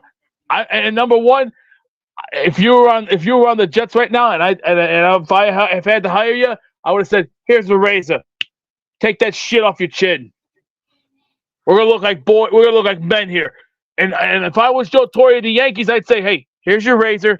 Get in the goddamn bathroom and shave." No, I want all my men looking. No. You want to look like champions? Here's your deal. Get off your ass. You want that belt? You're gonna earn it. You're gonna earn it by breaking balls. Enough's enough. Who do you think won the World Series in '98? The Yankees did. The Yankees won. Why think? And 99. Yankees won it again. 2000. They did it again. 2001. Okay, sure. We took a big, nosedive, but okay, that's fine. But Tiff we learned. Tiff wants to know if can I put you on a weight loss plan? Can we get your weight under control? I can have you down 30 pounds in a month. Son. I'm already strong enough. I'm already 272. I'm already feeling great. Well, I'm feeling I good. believe you're 270. I believe you're probably more than that too. I believe you're every bit at 270. It's because I'm up here. Common sense. See, this is what failures fail to realize. Common sense, people. Rule of one. If you don't have sense, you know every part of your health, every part of your life would be improved if you lost weight. I already know that. Thank you. I'm not gonna yell and scream today because right now, and 25, I don't look 370. You little monkey. You look like a bad. You look like a bad version of the head shrinkers. And the only thing you know is zero because you are a zero. You're not man enough and you're not quality enough. Tiff, I look good, baby, because let me just say this. This right here is all the power I need. And also, Jesus. Jesus is the man I trust. Oh, Mike D's nuts. I know what you can go do. Go choke on your cheese balls, you monkey nuts. That's because you are a monkey. Except when you're Abu from LA. Is this how Christ would want you to talk? Seriously, would Christ want you to tell someone to go choke on what monkey balls? Cheese? What did you say? I don't even know what you said. I said choke on cheese balls. I'm not playing. Is that how Christ would want you to talk? Just out of curiosity. Up here, common sense. Common sense. I read the New York Post every day. I read that every freaking day. I read the Jets department. I read the New York Knicks. I also read the New York Mets. And I also get my other reads as well. And I also watch Dan Bongino, Tucker Carlson, Sean Hannity. Hey, see, these are guys I grew up with and I've watched for many years. And I used to like Howard Stern, but unfortunately, he kind of dropped the ball and he's not hard enough anymore. He's weak. Another guy I remember. You remember the great Don Imus? Yeah, of course. Come on, who would remember the great Don Imus? The man the man with the cowboy hat going. All right, this is Don Imus, and welcome to WNBC 66. WNBC, you know where you're at. Just come on board. Hey, Tommy, I know what you can do. Gary, watch this. Hey, Tommy, I got something to say to you in German. You know what it is? Faucet liquor. That means suck it in German. You ever hear of that? Maybe you can learn that. Maybe you can take that and you can take Cheesehead with you and you go, woo! Ride his coattail because I'm telling you, I hate the little boys on here. All we got is soy boys that can't lace my boots or touch my jock. See, I'm a real person. I will give you this. For somebody your size, you have a lot of energy. I don't know where that energy comes from, but it's you have a lot of energy. I read the good book every day. I learn as I go, and sure, there are bumps in the road, but I keep my head up. Hey, Mike, these nuts. I'm gonna tell you now. I'm gonna tell you again. Get out of my sight. Let me talk to you. Wait. Let me talk to you. Let me talk to you, Beast Breaker. Right? The way you speak to first, people, this guy needs to be crushed. Hey, Mike, these nuts. Get out of here, you little joke. These meatball butter. Oh boy. Does he need to be crushed? Oh yeah. To all you sausage stuffing rookies, I am 272 pounds. I'm not going to listen to your crybaby excuses. You want to cry? Go put a diaper on. Now get out of my sight and stop acting like a bunch of little sissies with your little pink panties on because all you do is make me sick. And Jay Cruz, why don't you go put on some yellow panties, with a stain up your ass and go all favor. Beast. You read the Bible every day, right? Romans 12:39. Vengeance is mine, says the Lord. Let Lord. Oh, that's one thing. That's your battle. It's not your battle. Let it go. It's not for you to fight. It's not for you to fight. It's not for you to battle. You ever hear of put on the whole armor of God, right? Ephesians 2. You read the Bible every day, right? Put on the whole armor of God. Hey. Not your battle. You ever hear of Ezekiel 25:17? The path of the righteous man is the eternity of the selfish and the eternity of evil men. Blessed is he for the charity of name of goodwill shepherds the weak through the valley of darkness. For he is truly his brother's keeper and the finder of lost children. And I will strike down upon thee with great vengeance and furious anger those who attempt to poison and destroy my brothers. And you will know my name is the Lord when I slay my vengeance upon thee. We agree that vengeance is for the Lord, not for you. It's not for me. It's not for you, right? There you go. Right. So you don't need to come after these people. Vengeance is the Lord's. He'll take care of it. They'll have their day in the end. And speak life to people, right? When God wanted to create life, when He spoke it into existence, the power of life is in the tongue. Okay, the power of life is in your words. Right now, what am I trying to do? Calm down by flexing a little. Get the blood running. Hey, Mike, these nuts. I'm gonna tell you right now. Here's your goddamn meal ticket.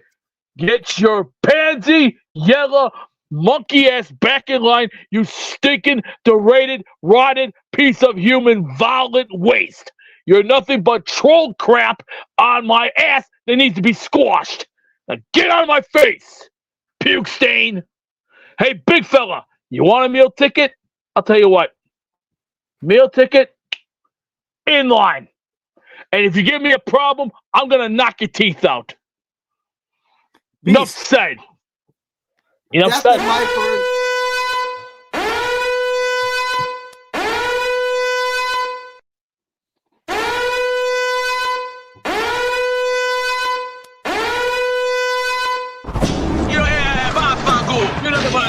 Now look what you've done. Beast Breaker 666. No more protection from the Asmaniacs. Had to cut your call off and cast you down with the sodomites. Some time in here will feel like you've been run over by the lane train. Do you understand me? You catch my drift? Are you seriously on crack? I think give them another 24 hours to think about it. How about you bending over and taking up the booty hole behind the 7-Eleven? I am shocked how long that lasted. I could not believe the amount of people watching live. 600 people. No one sent them to the hole quick. It started off so good with Beast and Neil vibing, and then Gary learned what it's like to try and argue with Gary. What'd you think, Gary? I'm not going to argue with him. I see no upside. I don't see any fruit from that tree of arguing with Beast Breaker. That's what it's like to argue with you. That is not what it's like to argue with me. What you experienced is exactly what it's like every time anyone I tell ever people to argues go with poke you. on cheese, monkey balls, or whatever he said. That's what I do when we argue about Joe Douglas. That's how or Brock Bowers. That's what I do. Scott writes in free. This is what I mean. He gets sent to the hole. People want him back immediately. Skull is look. You don't know who's going to be a Beast fan, right? It's one of those things. I mean, Sko is a Beast fan. Interesting. Ben Z writes in AI chat, viewers are making fun of another viewer called Beast for quoting the movie Pulp Fiction instead of the Bible and for not having a job. How old is Beast? Is he 24? He's in the hole. I can't ask him. Okay. Yeah. Yeah, see, I can't even read this name. Bino It. Gary is nowhere near that volatile. I agree. Jay Cruz super chat says, Mr. T called. He wants his mohawk back. Look, I think Beast makes a lot of salient points. He gets along with Bobby. Him and Neil have a kinship now. We just got to get the rest of the chat on board. You know, Beast, you did the right thing though, Gary. You tried to keep him calm, tell him to focus on, just the things that matter. And unfortunately, the chat got the best of him again. Unfortunately, I tried my best, right? And he didn't want to listen. I can't make him listen, Jake. I can. Well, you can't. You can lead a horse to water, right? Yeah, you're not wrong. Cali Jet, Ben Z, Fate, the Beast Breaker 666. That is not the actual Beast Breaker account. That's someone else, but they got a membership. Nakar Peaks, James Hogan, Baboon Booch, Gloombase 6, Richard Gonzalez, Gogo Mog, Rob 75, all receiving a membership from Mimosa, who in the process of gifting a 10 spot and ending Beast's day, sending him to the hole. Mimosa's got 10 more entries in for our next raffle. The signed Garrett Wilson helmet. Kyle Clifton writes in, this guy makes more sense than Gary. See, Kyle Clifton says Beast makes more sense than Gary. That's fine. It makes sense to Kyle Clifton. That's really all that matters at the end of the day. I did get a laugh at whoever said in the chat that when did Gary join Run DMC? That was good. That was a good comment. Mike D's Nuts says, I'll take Gary over Beast. Thanks, Mike. I really thought D's Nuts was going to be the one to send him to the hole. I felt like we were trending towards that. Thank you, Oregon Jets. Someone paid me a compliment in the chat. Says my hair looks good. I think that's sincere. I think it does look good. Thank you. Not too often the chat is complimentary. Jersey Joe says that Beast is on my payroll. He's not. No. No, if he's on your payroll, I want a check with at least 3 more zeros at the end of whatever you're giving him. Or is he on my payroll? Is Coming he? to the Jake Asman merch store, Beastbreaker merchandise. Gary, can I get you a shirt? I will not be wearing a Beastbreaker shirt. That's for sure. No offense, Jake. I'm sure it's fine merchandise, and I'm sure you'll sell a lot of it. I will be wearing any Beastbreaker merch. Should I send your daughter Decker another teddy bear with Beastbreaker on it this time? Please don't. The first one, we have it. She loves it. It's on top of her pile of mountain of teddy bears. It was a very nice thought. We love it. Please don't send a Beastbreaker teddy bear. All right. I'm just trying to offer. I'm I appreciate I'm a big Decker fan. I know you are. I know you are. All right. Anyone have any questions for Gary here? He went toe to toe with the Beast. Papa Jet writes in Beast rules, and so does Gary. All right. Yeah, I don't really like I kind of feel like Peter Castro and Neil are kind of like the senior statesmen here. Like they're like the you head want of to the call them table. senior citizens? Yeah, I saw you correct Yeah, yourself. that almost came out, but that's not what a senior statesman, like the head table. Like they said, if we had a big table, the for dinner, OGs, the two heads of the table would be Neil and Peter Castro, right? So you don't have to like what they say, but you look in his eye, you respect him, you shut your mouth, and you shake his hand, and you say thank you. If you don't want to take his advice, don't take his advice, but at least give him that respect. They are the statesmen of this table. They are the godfather of this family. Chris writes in, Gary, we want the moon landing presentation now. I don't know what you want me, like what is this really where we are? We're going to start doing JFK and moon landing. Is this really what? I guess this is the off season for the Jets, so I guess anything goes. But is this really what we are at now? We're at moon landing and JFK. Pittsburgh Mike says, Gary, you're a good dude for dealing with Beast. You got a fan over here. I appreciate that, Pittsburgh Mike. Appreciate you.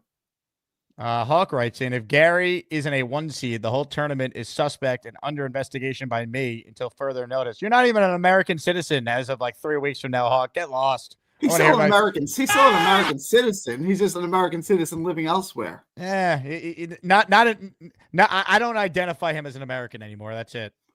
It's right done. Before COVID, my wife and I were looking at places in Sicily, but then COVID hit and we took a financial hit and that was kind of off the table. I would still be an American. Like I would just be an American living somewhere else. Nah, he's gone. No, thank you. I don't consider Hawk an American once he leaves. All right. See you later. I mean, enjoy Australia, Hawk. Let's see. Comments, questions, super chats. I was going to run up a poll here because I always love to get the audience involved. The poll question is, do you like Gary or Beastbreaker more? Gary, Beastbreaker. All right, those are the options. Let's put that in the poll here. And we are unlike Hawk, a country of democracy. Hawk says he's bringing the whole New York, New Jersey vibe to Aussieland and showing them how it's done. We'll see, Hawk. We'll see. Before you go, though. By the end of the year, everyone in Australia is going to be wearing Timberlands. That's right. New Q wants to know, Gary, did you eat good during your recent trip to New York? I ate a lot, and I ate food that tastes good. Good. What do you mean by good, I guess? Did you enjoy the food? I ate good. I did enjoy the food. I did. I did. Gary, you were dominating this poll early on here. I've never aimed to be the most popular person. I don't care to be liked. It's never mattered to me. I'd imagine I beat Beastbreaker. I'd imagine I beat him. Kyle Clifton, who despises every fiber in your body, writes in, I need a third option of this poll. He needs Gary Johnson in the poll, right? Is that what he needs? Third party candidate?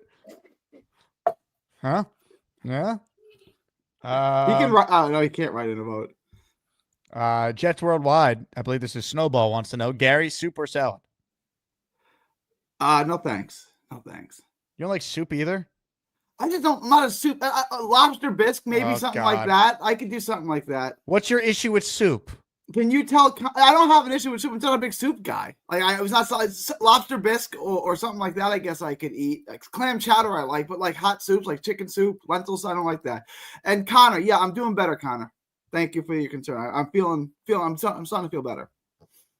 Wow, wait a second. Dave Briga is refraining from voting in this poll because he doesn't think either candidate's worthy of a vote. You and Dave Briga still have beef? I don't think so. Over the moon landing? He doesn't want to like me because I think the moon landing is fake. He doesn't have to like me. I think that's the only. Is that the issue? I agree with Dave Briga on a lot of things. I don't know why he doesn't like me. That's fine. Dave, I know you're on vacation down in Florida. Can you call in right now? Let's get to the bottom of this situation between you and Gary. I got no issue with Dave Briga, so this is one-sided. Wow, this is stunning to hear. Dave Briga and Gary beefing. Who knew?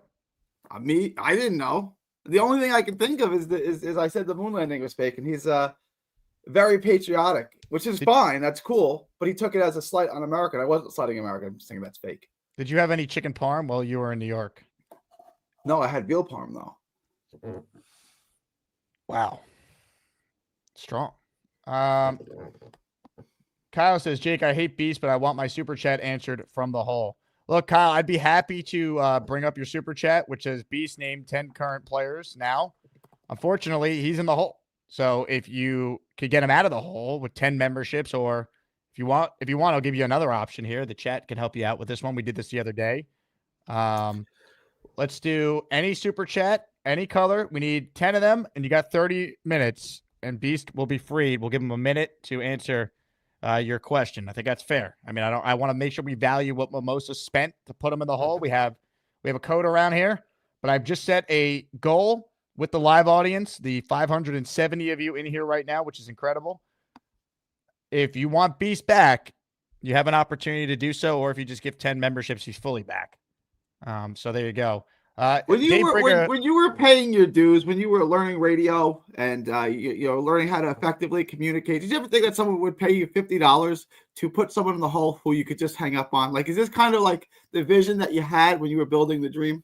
I saw all this. Yep. I had a vision when I was 9 about a guy named Beastbreaker 666 that would provide a unique perspective on the New York Jets and life. I saw it all. Let me ask you a question. Sure. Let's say you're with this girl and you're like, hey, I want to build this Jets channel. Mm-hmm. All Jet talk twice a day. And she now, goes, how, just for clarity here, how old am I when I'm with this girl? Prime of life. You're let's say you're this age, right? Okay. And you pitch this plan that you're going to build this, and this is what you do. You're a radio person, you're a talker. And she goes, you can't win, Jake. Would you continue to see that girl? Would that be the end of it?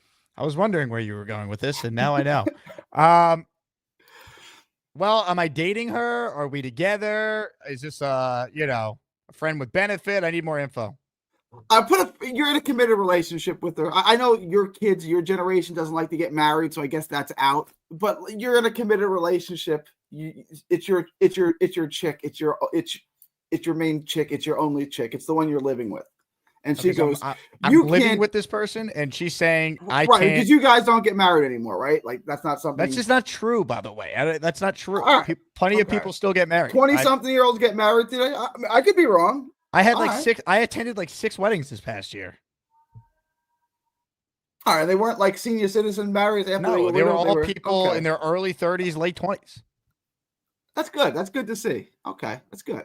Yeah. Gives me a little hope. Yeah, that's good. That's a good. I'm the best man in my first ever wedding in March, and my other friend just got engaged on Sunday. Where people are getting married, Gary. All right, good. That's good. But well, not right now. Personally, but other people are. Yeah, other people are. All right. I mean, right now there's no way I'm getting married anytime soon. I'm having too much fun, Gary. You know how it goes. You got to do what you got to do. You know. But to answer your hypothetical here, if this significant other questioned my vision of Beast Breaker, I'd have to probably let her go. That's what I'm saying. Yeah. You can't come along for the ride if you don't support the ride. I mean, if the ride is Beast Breaker, I'm backing my guy Beast 666. What were your thoughts?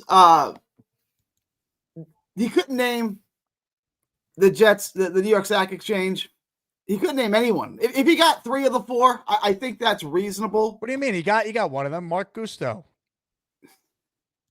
The 4th one, I feel like is kind of like the 5th leg of the big of Michigan's Fab 5. I feel like a lot of people can't name the 4th one, Abdul Salam. The other 3 you should be able to get off the bat if you're a Jets fan. What were your thoughts? I kind of agree with Neil. I get it's probably before his time, but he should still know at least 3 of the members of the New York Stock Exchange. Do you agree? Look, I think it was just a brain lapse that day. Okay, I have a lot of those. I get that. Yeah. Mother effing Chew writes in, free the beast. Ladies and gentlemen, we're off and running with our first super chat of the 10 needed to free the beast. Do you think that Abdul Salam is kind of the equivalent of I can't even think of his name right now, the 5th member of the Fab 5? Is that kind of a fair comparison? I mean, he's obviously the forgotten one of the 4. Yeah. So he also didn't have a lot of sacks either, which is kind of like, how did you even make this group? But continue. Well, if you watch the 30 for 30, you see he kind of did the grunt work, the dirty work. He was the best against the run, all that. I'm not saying he wasn't a good player. I mean, he was a little before my time. I mean, the very end of his career is like the very beginning of my Jet fandom. I don't remember. I was like 5 watching him. I don't particularly remember how good he was, but he didn't get a bunch of sacks. Like Gastineau was getting 20 sacks a year. How do you feel about Brett Favre laying down for him? How do you he hasn't gotten over it clearly. What are your thoughts on Brett? I thought it was terrible in real time when Favre did that. I thought it was terrible. And I understand why Gastineau's pissed. Jets Worldwide wants to know, is there a reason all the pictures behind Gary are crooked? I guess they just shifted over time and I never put them back. I don't know. I mean, they were straight at one point. I was going to add some new ones, and I don't know. It's just kind of lost all momentum. It'll probably just be like this or worse forever. Beast Breaker writes in, Jake, I'm hungry for blood. See, we gotta free him, Gary. We gotta free the man. Well, in your dream, in your vision, did you see people freeing him, or did he stay in the hole for the better of humanity? No, he was freed. He was freed. He got freed yesterday immediately.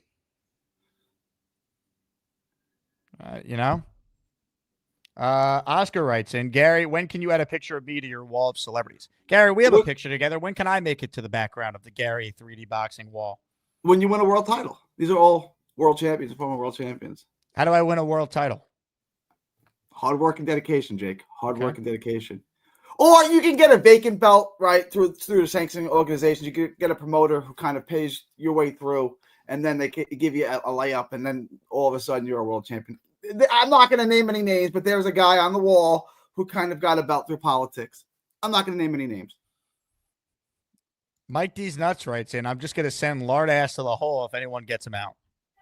I don't think Mike D's likes Beast Breaker very much. No, I'm starting to think that they don't get along. And where the hell is Dre? I haven't heard from Dre in like months. Is everything okay with Dre? He's not even in the chat anymore. He watched the first show today. He gifted 5 memberships for the Garrett Wilson. Oh, Dre did? I didn't see the first show this morning. Yeah, he's on 28 Touchdown Island. He's the only one there right now. I love that prediction. Obviously, it was ridiculous, but he stood with it. He did stand by. I will say this. The game I was at with Dre, at the Halloween game, the Asmaniac meetup game against the Texans, was Garrett Wilson's best game ever as a Jet, and he scored 2 touchdowns that night, including the best catch of the entire NFL season.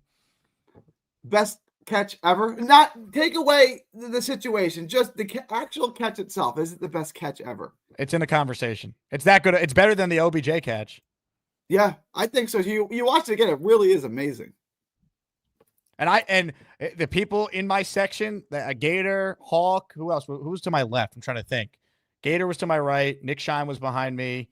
Devin was there. Hawk. I forget who was to my left. In real time, I thought it was a touchdown. I'm like, I think, because I knew the rule that, 1 knee equals 2 feet, because it's any body part will equal 2 feet. And I thought he got it in real time. I felt like it was going to be a touchdown. So I was. You saw that? pumped. I didn't see it until like the 37th replay. My wife saw it on the first replay and said his shin is down. Like, no, his knee is out, baby. You don't know what you're talking about. His knee we is were out. I said, arguing no, in his the shin is stands. in.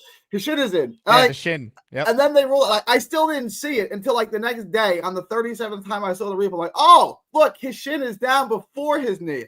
That's a touchdown. Yeah, 100%. I thought it was a touchdown. It was sick. I was all over it. Let's see. What is this? If the earth is round and spinning very fast, 1,000 miles an hour, as round earthers say, why then, when a helicopter lifts up and holds in place, does the earth not go spinning past? It's okay. So the earth's spinning, the helicopter lifts up and holds in place. Why does the earth not go spinning? I don't. How would I know the answer to this, man? Like, I don't know. So, is Boomtown a flat earther?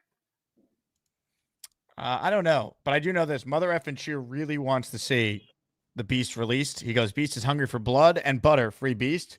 FPP says, subtract Chew back to 0. Nope, FPP, your contribution actually moved the goal forward. We're 7 super chats away.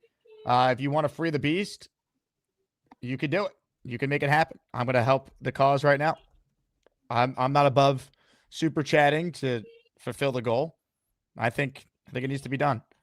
Someone's saying the David Tyree catch is a better catch. It's not a better catch. It's not. It's a bigger moment. It happened in a Super Bowl compared to Garrett Wilson's catch in a regular season game that ultimately, meant it's like nothing. Santonio Holmes' catch in the Super Bowl. It's given the moment. Yeah, it's a bigger catch. It's not a better catch. Like, we're it's not talking about better, just the sheer catch, quality of the catch. That's what we're saying.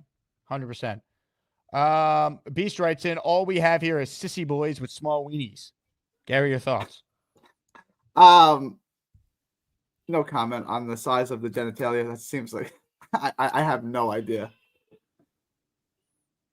Boomtown says, Gary, you did well with the Beast. I wasn't gonna play. I wasn't gonna play into his games. There's no winning there. You're not talking sense into him. Big fella says, is this the Jake and Gary show? I mean, that's really a Jake decision. I'm just here to answer questions. That's no ghost. I need chaos. Beast time. Jake Asman.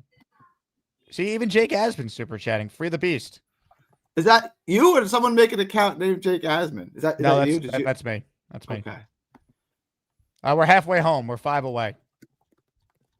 They're bringing him back. Yeah. It's back from the home. Yeah. Now, it's only going to be 60 seconds, though, because, this is way less than what Mimosa paid to send him there. Beastbreaker writes in, my T-shirt should say, I'm the teacher and you're my bitch. Thoughts, Gary? Is Beastbreaker, is he your most controversial caller? Because there's people who like and dislike me, same with Alan and JJ and other callers. But I feel like this is the most divisive character we have. It goes in cycles. I think Beast is getting it right now. BMAC got it the other day for his outrageous comments about Jay Graves. That's the bottom line. Yeah, people don't like BMAC. Oh, boy. There you go. Ladies and gentlemen, the Beast has been freed.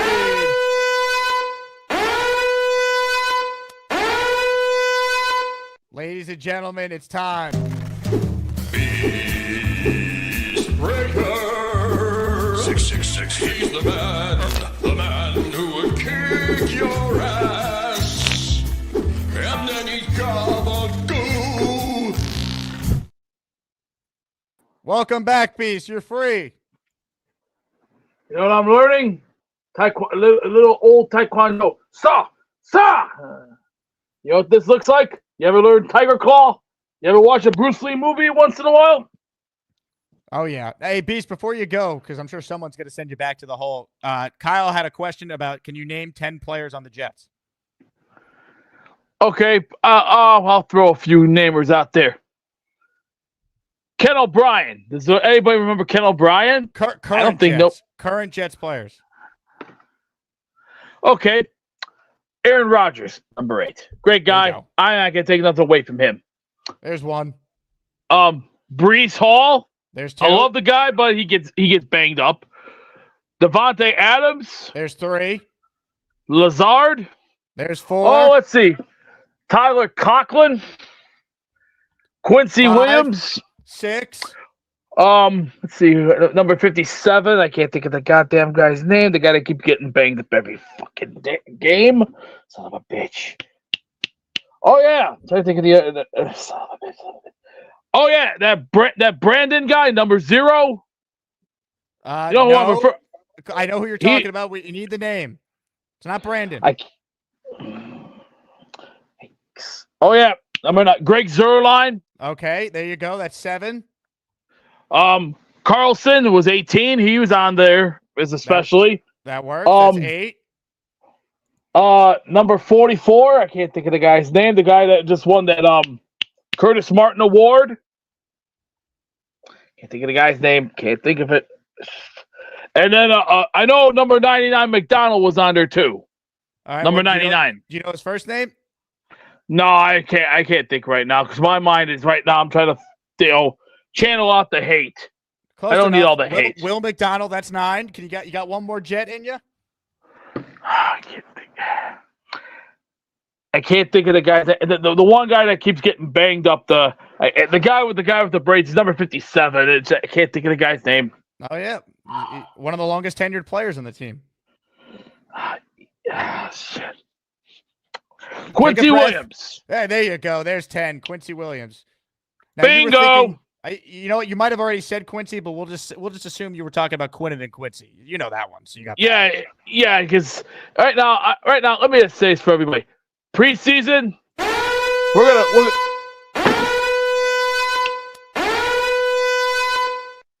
Beast, you had a great run. You did. Fuck you, Mike. These nuts. You had Suck a great dick, run, asshole. Beast, take a breath and just think about Mike D's nuts as you go to the hole. Now look what you've done. Beast Breaker 666. No more protection from the Asmaniacs. Had to cut your call off and cast you down with the sodomites. Some time in here will feel like you've been run over by the lane train. Do you understand me? You catch my drift? Are you seriously on crack? I think give them another 24 hours to think about it. How about you bending over and taking up the booty hole behind the 7-Eleven? Beast, thank you for the time. A.D. Pugnick got him out. Mike D's nuts sent him back. And when Mike D's nuts gives memberships on this show, there's a video we play if you're new around here. And here it is. Hey, thank you, Mike D's Nuts, for another gifted membership.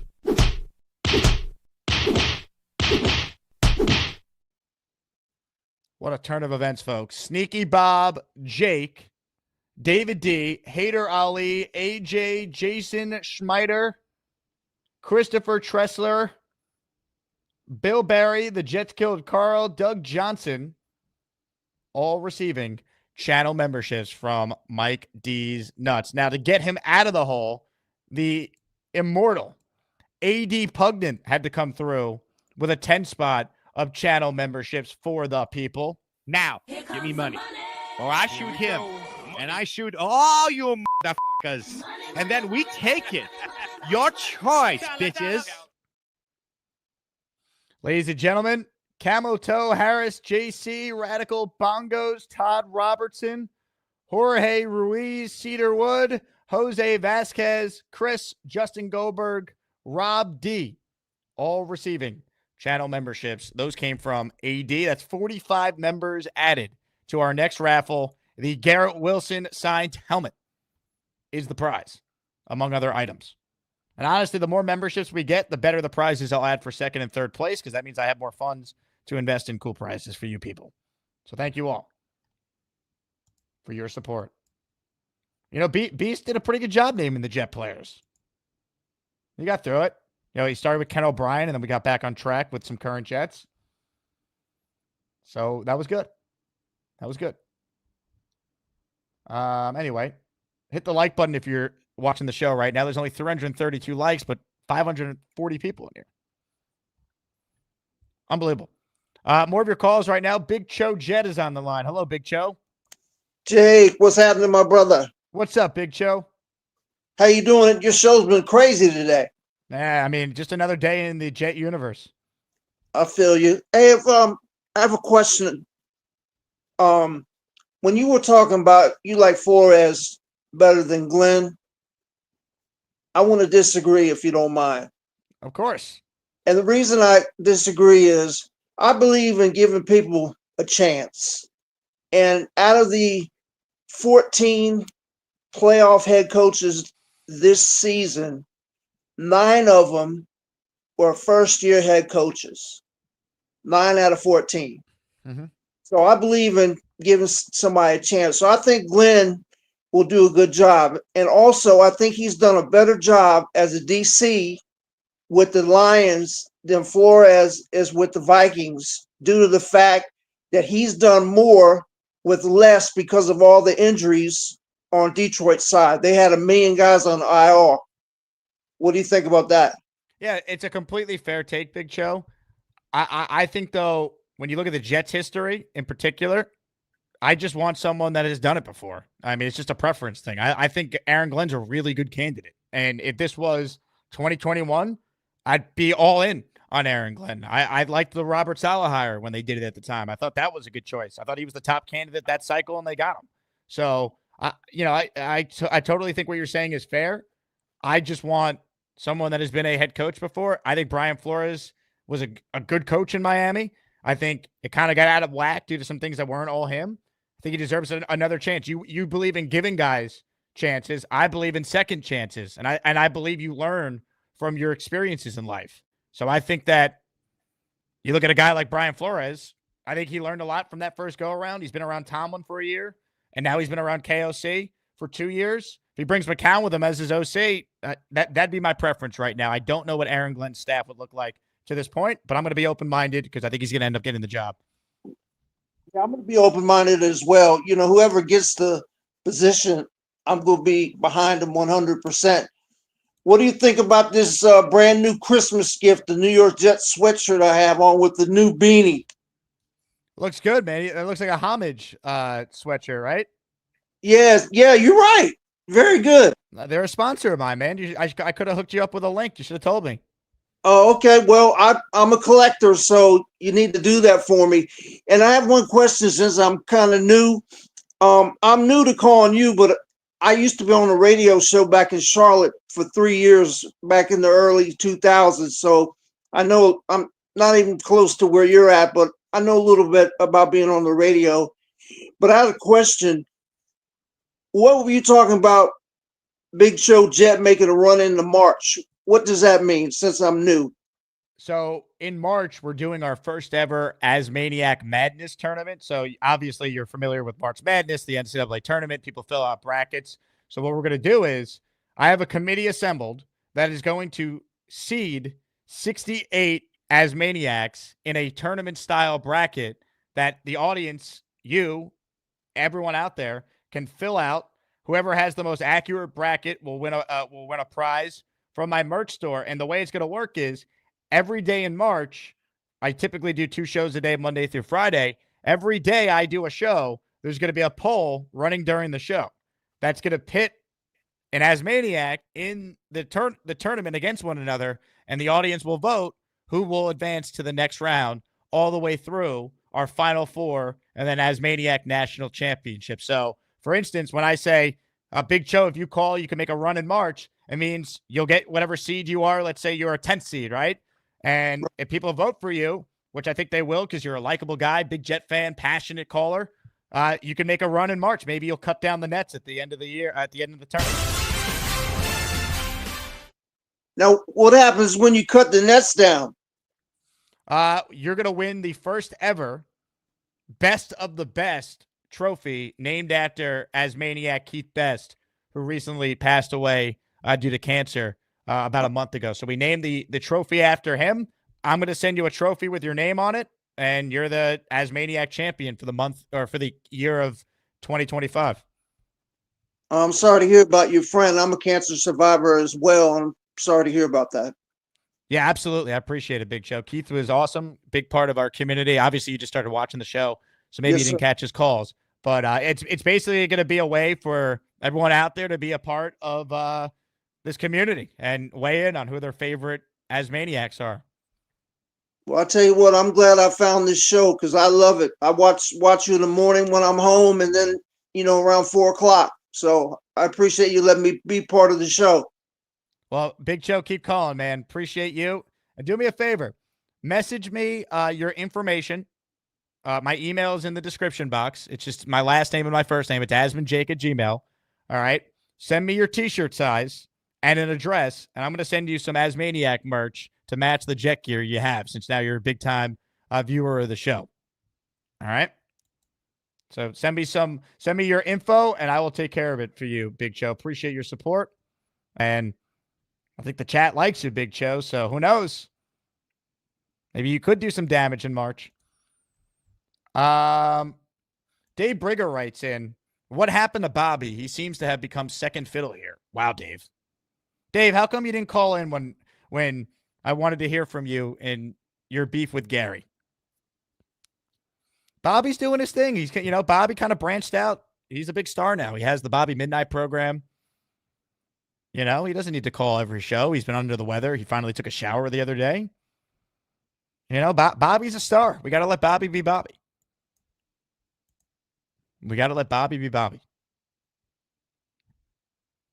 Apparently Dave said he was with friends. I'm seeing in the chat. That's what Ted said. All right. Let me check in with Gary real quick. Gary, your thoughts on Dave Brigger? Any update? No, I thought, is he not back there? I thought is he not on hold? No, he's not available to tell you to go screw, basically. All right. I mean, I don't know what I did to him, but that's fine. If Dave Brigger doesn't like me, I mean, I'm not going to lose sleep over it. That's okay. I just don't understand. Yeah, I don't understand what that's about. Also, obviously, I dropped your call when Beast was freed, and then he was sent back to the hole. What did you think of that? Was I offended by you dropping my call? No, not you being offended. What did you think of Beast's return? I was actually surprised. I was a little surprised by that. I was hoping for the 10th one he was going to pull something crazy out, like Hennessy or some obscure jet, and that was going to be the 10th jet that he named. But I was actually surprised that he could name 10 jets. I didn't think he'd get 7. 10 was pretty good. I thought he made some salient points. If you can follow what he's saying, maybe. I don't really know what he's talking about most of the time. Mm-hmm. He likes to he likes to insult people, and he's pretty good with that. He's pretty clever. We have some with new that. items in the merch store. Anything catch your eye? The hat with a face palming, is that what he's doing there? That's pretty good. Yeah, that's pretty good. And the Charles Garman tank top where he's in the hole. It's inspired by this moment from, was this yesterday's show? It's all blending together. I don't remember this particular call. He does have some sausage fingers though. Unreal. By the way, I see the fake Beastbreaker accounts in the chat, and we're sending you to timeout. All right. There's only one Beastbreaker. He goes by Stormbreaker, and that's it. So I see you out there. All right. Beast might be in the hole. Oh. What? Can we talk about Aaron Glenn, or is this a have we gone into the non-football realm? I talked plenty about Aaron Glenn. Go back to the beginning of the show, but no, we can talk Aaron Glenn, but we do have to address the Dave Brigger situation. He has written in, I have no beef with Gary. I don't appreciate his moon landing takes. He did nothing to me. I appreciate his biblical takes. So what specifically about the moon landing, Dave, do you not like that Gary says it's fake? I get this a lot with very patriotic people. They don't like it because they think I'm slighting America, like America did this great thing, and I'm saying they didn't. I just don't believe it happened. I also don't believe that the Russians orbited the moon either. So if that helps, I think that's probably fake too, although I haven't looked into that as much. So that seems really fake to me. So you don't think there's any possibility that we actually went to the moon? You think Buzz Aldrin was lying? Well, Buzz Aldrin has kind of admitted that he lied about it. Yeah, you can go find the tape now. And that's why he's like delusional now. Imagine having to carry that burden, that lie with you your whole life. What do you mean he admitted it? He said we never went to the moon. You can find the footage on YouTube. He's talking to like little kids. And a little girl asked him why they didn't go back. And he said we never went there. You can find the tape. Now, he's also not in his right mind. I think he's like a alcoholic and he's had a rough go of it, which I understand why. Imagine having to carry that lie all your life. Joey B writes, and I have no beef with Gary too, with the exception of his goatee / beard is top notch. Oh, thanks, Joey B. I appreciate that. K-Stack says, I live by Gary's nutritional takes. You'll live healthy, wise, and strong. Steak and eggs is proof that God loves us and wants us to be healthy, wise, and strong. Zoink Nation says, Gary isn't just disrespectful to America, it's disrespectful to every scientist that participated in getting to the moon. All right. If that's how you feel, that's how you feel. That's not my intention, but... Mother effing Chew writes in, free beast, Gary rocks. Thanks, Chew. Chew's a good dude. Rob D writes, and Gary, do you think the one moon landing was fake or all moon landings altogether are fake? No, I think every moon landing, and what were there? 4 of them? 3 of them? 4 of them? How many moon landings were there? There hasn't been one since. Yeah, I'm not a moon landing expert. I don't know. I don't think there's any. I think they're all fake. I don't think there's any going to the moon. I don't think anyone has ever walked on the moon. I don't think. I'll say that with confidence. Did the Russians orbit the moon? If I had to bet on it, like gun to my head, I would say certainly not. But I haven't looked into that as much. I see. Matthias says Gary never changed. Also, Matthias, how come you don't have a membership, man? Someone gift Matthias a membership. How's that possible? Jared says new to the show. Is Gary a professional boxer? Gary? No, I was, but I'm 41 now. I got health issues now. No, not anymore. Not in 15 years. Dave Briga. Buzz Aldrin never said that. It was a plant. Do you understand what this man did to get the LEM off the moon? I'm not gonna argue with them. Look, I can't prove. I'm on Dave Briga's side here. Right? I'm on Dave Briga's side. So, he makes some good points. What evidence do you have that supports that he walked on the moon? Like Dave Briga said it's true. I believe Dave Briga. It's not that hard. I remember talking to my grandfather once, right? We're talking about Willie Pep. And this is like legend that Willie Pep won around without throwing a punch. And I asked my grandfather, who swears by, like, this is like in the 30s, like, did this happen? And he goes, yeah. I'm like, and you saw it? He goes, yeah, I heard it on the radio. It's like, so I feel like this is kind of like that, right? Like, I'm not going to argue with you. I can't prove that no one went to the moon. I can't prove that. I'm just looking at the evidence. And like, if I was in the jury and they say, did this man walk on the moon? I would say not guilty. He did not walk on the moon. Look, Dave Briga wouldn't steer us wrong. I mean, how does Dave Briga know if he walked on the moon? Like, he was there. He was probably there. He was on the moon with. Yeah, he's a man of history. Rob V writes in the moonwalk. See, where would we get the moonwalk dance if we didn't go to the moon? That's an excellent point by Rob. I do love Michael Jackson. Give us a little moonwalk. I can't. I got the ankle. You can't stand up? It's the ankle is bad, bro. Do you not know what happened? No, did something happen recently? Yeah, when I was in New York, I got hit by a car. I didn't. No, how would I know this? That's why Connor said, ask Gary if he's okay when he got hit by a car, because I got hit by a car. I didn't even see that comment. In a week or two from now, but right now it hurt. It's 10 times the size of the other one. I was with Nate walking around the Barclays Center. It hurts. I'm not gonna try to moonwalk on it now, but in due time we can try to moonwalk.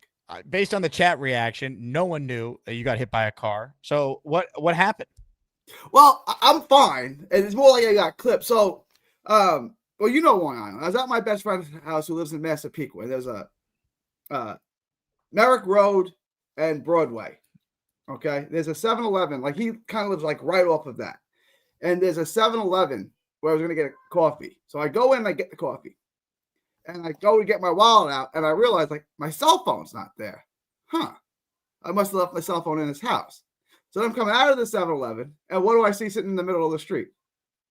My cell phone. So I go in, and I give the guy, like, it's coming by, like, one of these, like, stop, and he waves me in. So I give him a thumbs up, and I go in and get my cell phone. The next thing I know, I'm bending over to pick up the phone. The car behind him got around him, and just, like, clips me and knocks me over. Kind of like my fighter mentality, like, was like, are you okay? Okay, get up. So I stand up. My legs are like, all right, you're okay. Get off the street. So I get off the street and the car just leaves. So I'm like, it was a hit and run? Yeah. Is there security footage of this? Can I play it on the show? So people on my live stream told me that you could probably get 7-Eleven would have it for sure, but there's also like a little mom and pop's restaurant and there's a gas station right there too. They would probably have the footage. I mean, what am I going to do with it now? He left. So I just kind of hobbled on one foot back to my boy's house. You press charges. You got hit by a car and the driver left. So if I do that, that's a serious crime, right? The guy's gonna. You could have died, but I didn't. Okay, and so the most that I can get out of this is that guy goes to jail for 30 days, 60 days, something like that. Like, and we would have some great drama to follow on the show. Your trial against this guy who tried to kill you. I don't think it was an intention. I don't think he was trying to kill me. I don't know. It happened so quick, and it takes a second to like process exactly what happened. There's a lot of attorneys who watch my show, and if they reach out to me, I'm demanding a finder's fee from whatever the winnings end up being from this lawsuit, because we're talking about a major settlement here that you could potentially get. So I want a cut of that for the record, because I'm a capital fish when that happens. But Gary, you got it. I mean, Tom Ace is right. Salino and Barnes, injury attorney. They sing and shit. They can help you. Come on. Purple Belt Mike says this is at least 100K. Like here. So here's how I look at it. I got hit by a car, and the only thing I got was a sprained ankle out of it. That's a win. How fast was the car going? I don't know. Like it not fast. Because he was stopped, and then like he went around the car, so he couldn't have been moving fast. It happened so quick. And just to recap, this was on Long Island. This was in Massapequa. Okay. Yeah, Merrick Road and Broadway. This is the Decker College Fund we're talking about. That's a fair. I'm not looking to make money off of it. I am. Also, this guy makes a great point, David. Here, he can hit somebody else. We got to lock this guy up. What are the odds that he hits another? Yeah, okay, he could. What are the odds that he hits another person? How many people in this chat have ever hit a person while driving? Probably zero. Yeah, Merrick Road and Broadway in Massapequa. We got to get the security footage of this. You got hit by a car. I'm sure 7-Eleven would have it. It was around like 4:45 last Tuesday. So just about a week ago. Like exactly a week ago. This is unreal. I can't believe you didn't tell us this. I had no idea. I thought I did. That's how it kind of long though that I got hit by a car. He probably watched your boxing show. I didn't watch it. I think I talked about it on Bobby's show. That might be how. They say a lot of things on Bobby's show. Yeah. It's also 8 hours long, so it's easy to miss them. There's a lot to talk about on Bobby's show. There's a lot to talk about. Oh, he watched my body. There you go. Gator's already working on a production of this, so I think that's why I didn't want to bring it up on this show, because all right, here's what we're gonna do. No. Here's what we're gonna do. Now forever. Yeah. All right, I'm gonna play a drop, and then that's your cue to make a face like you got hit by a car. You ready?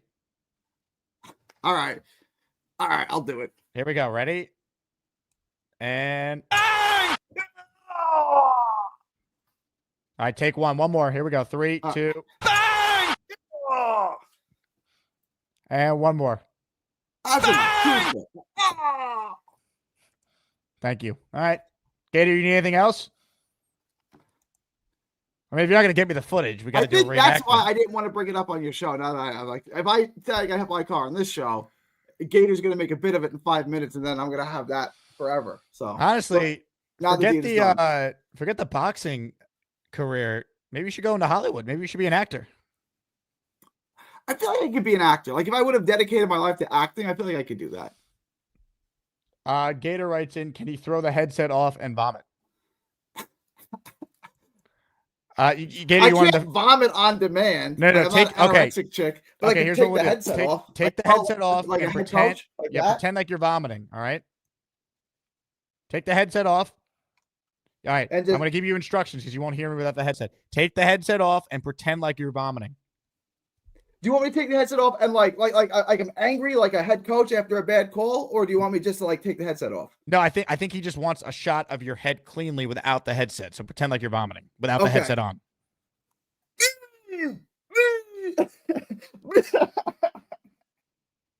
Let me redo that. Is that good? Gator wrote in worst actor ever. All right. No, I did my best. I guess my best wasn't good enough. That's pretty good. This has been one of your defining moments, Gary, between the moon landing situation, you trying to calm down Beastbreaker. Now you revealing 2 hours into the show that you got hit by a car the other day. If there's ever a case for someone to be maybe the number one seed in the month of December, the number one ranked Asmaniac, it might be you.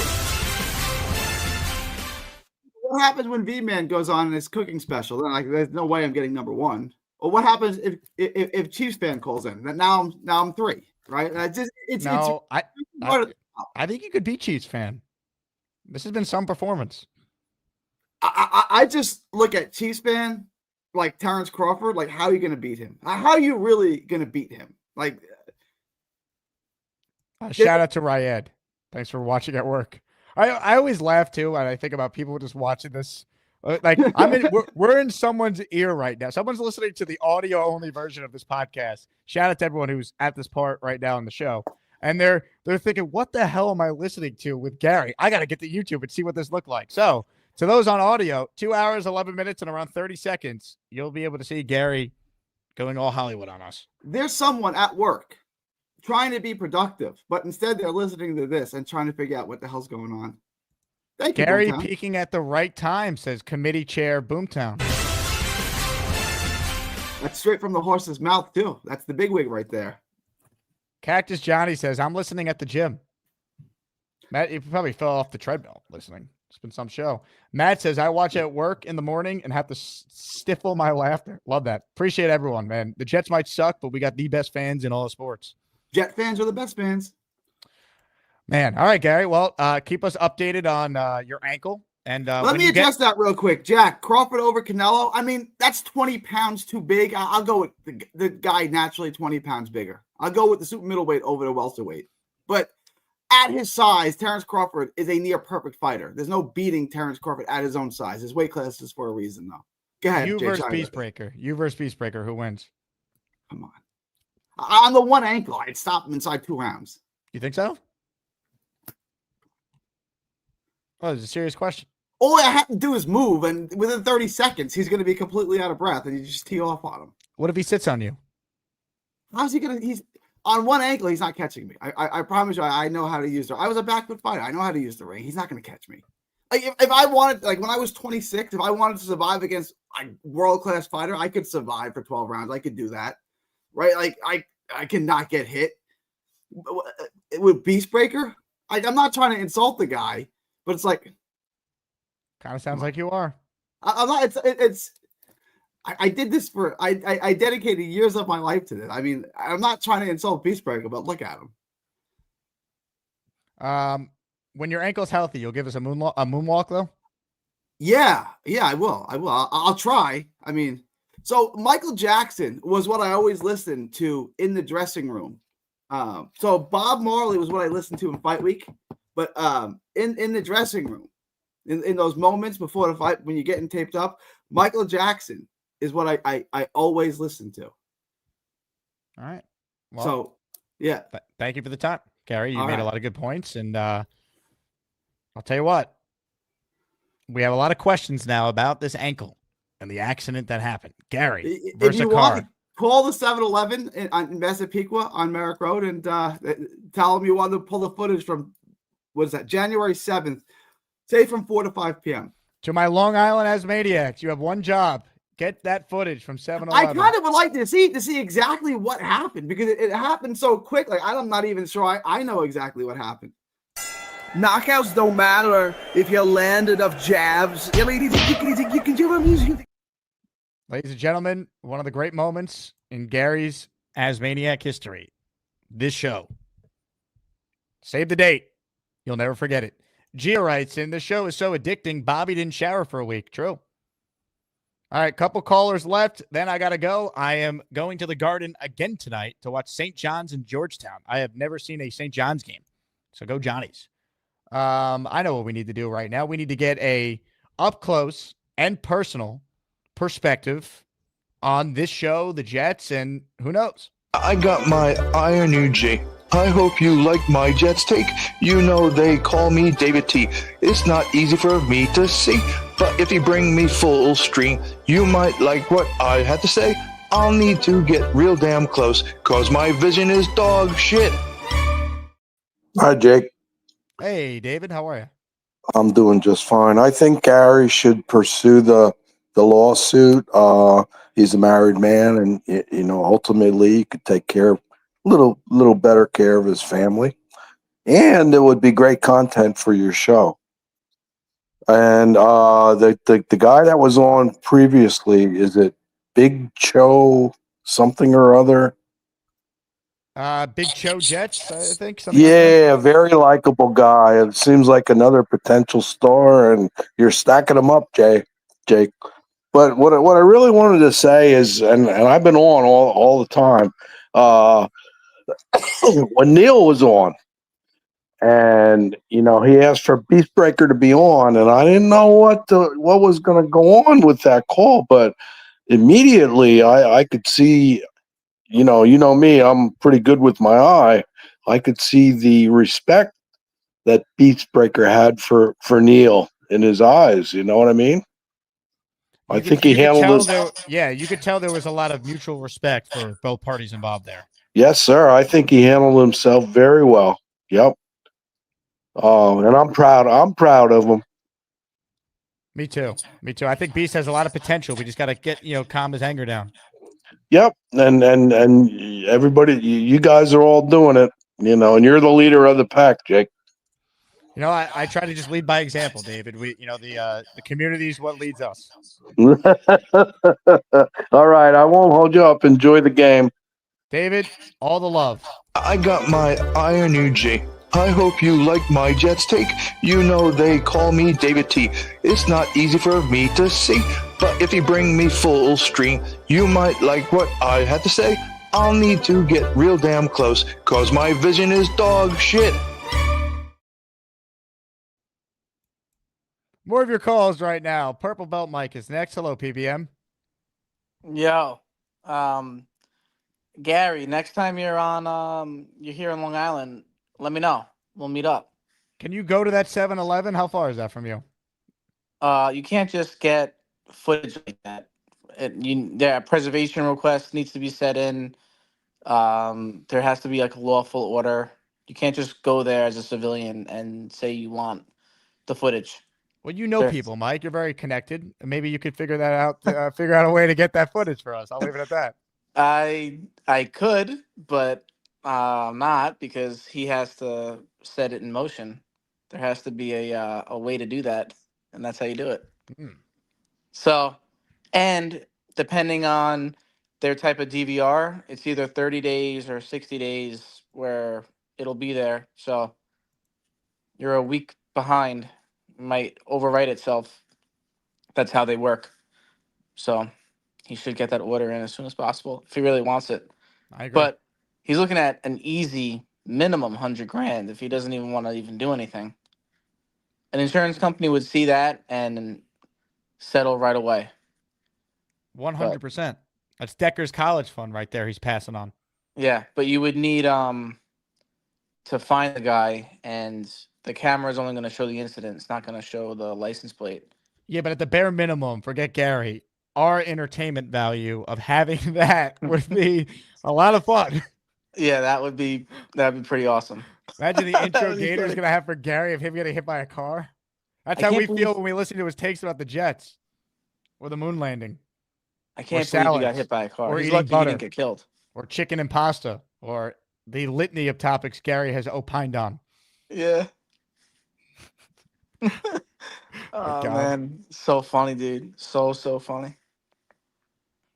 Did you have any football points? You just wanted to talk about Gary? Yeah, no, actually, so I saw here that it came up. It said that the right here on Bleacher Report, it says that the Saints are gonna make the heaviest push for Glenn. That's what I it mean, says. they've been connected to him, and so have the Jets. I don't think anything's imminent right now. I haven't read this article, but the way that it's written with the title, it makes it seem like they're making a heavy push. But Well, I haven't what read the Bleacher article Report does is they aggregate. So it could have been one person saying Saints expected to heavily pursue Glenn, and then it's treated as if like it's a done deal that's what's happening. You know what I mean? Like there's Gotcha. nothing imminent.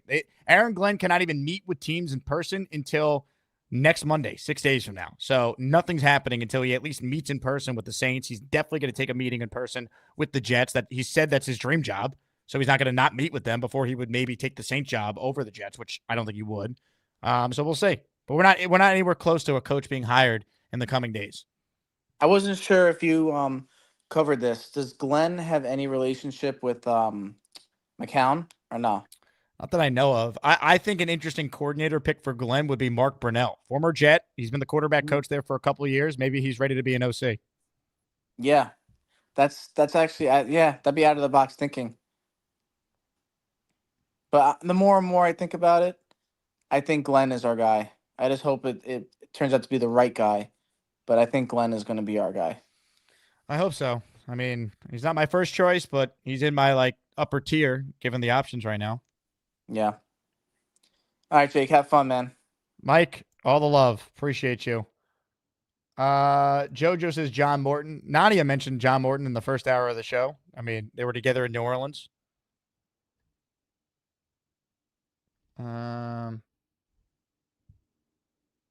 Bino, wait, Gary got run down. If you're tuning in late, rewind to the last Gary call where he told us the story about how he got clipped outside a 7-Eleven by a car. Gary couldn't do a moonwalk because Gary thinks the moon landing is fake. So I said, at least give us a moonwalk. And he said, I can't, my ankle. And I go, what happened? He got hit by a car. Because of course. Ladies and gentlemen, Gary might have been hit by a car. But the guy on hold right now, this guy,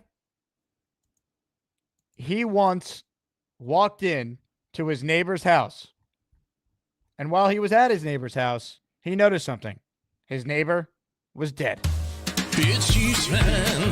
Guess what? I'm still looking for a job, bitches. It's Chiefs fan. I'm just going to rub my hands together all day. It's Chiefs fan. There's a whole lot of DNA on this couch. Let's hear it for Chiefs fan. Look, it's my dead neighbor that I didn't kill.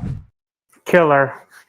What's up, Chiefs fan? How are you doing? Dead neighbor that didn't kill. Killer and Gator. Let's just say that. I'm doing good. Ate the tacos during the show. Washed them down with a little bit of rum and coke, and I forgot that I had some lemonade packets, those Crystal Light packets. So I made myself a pitcher of lemonade to go with it.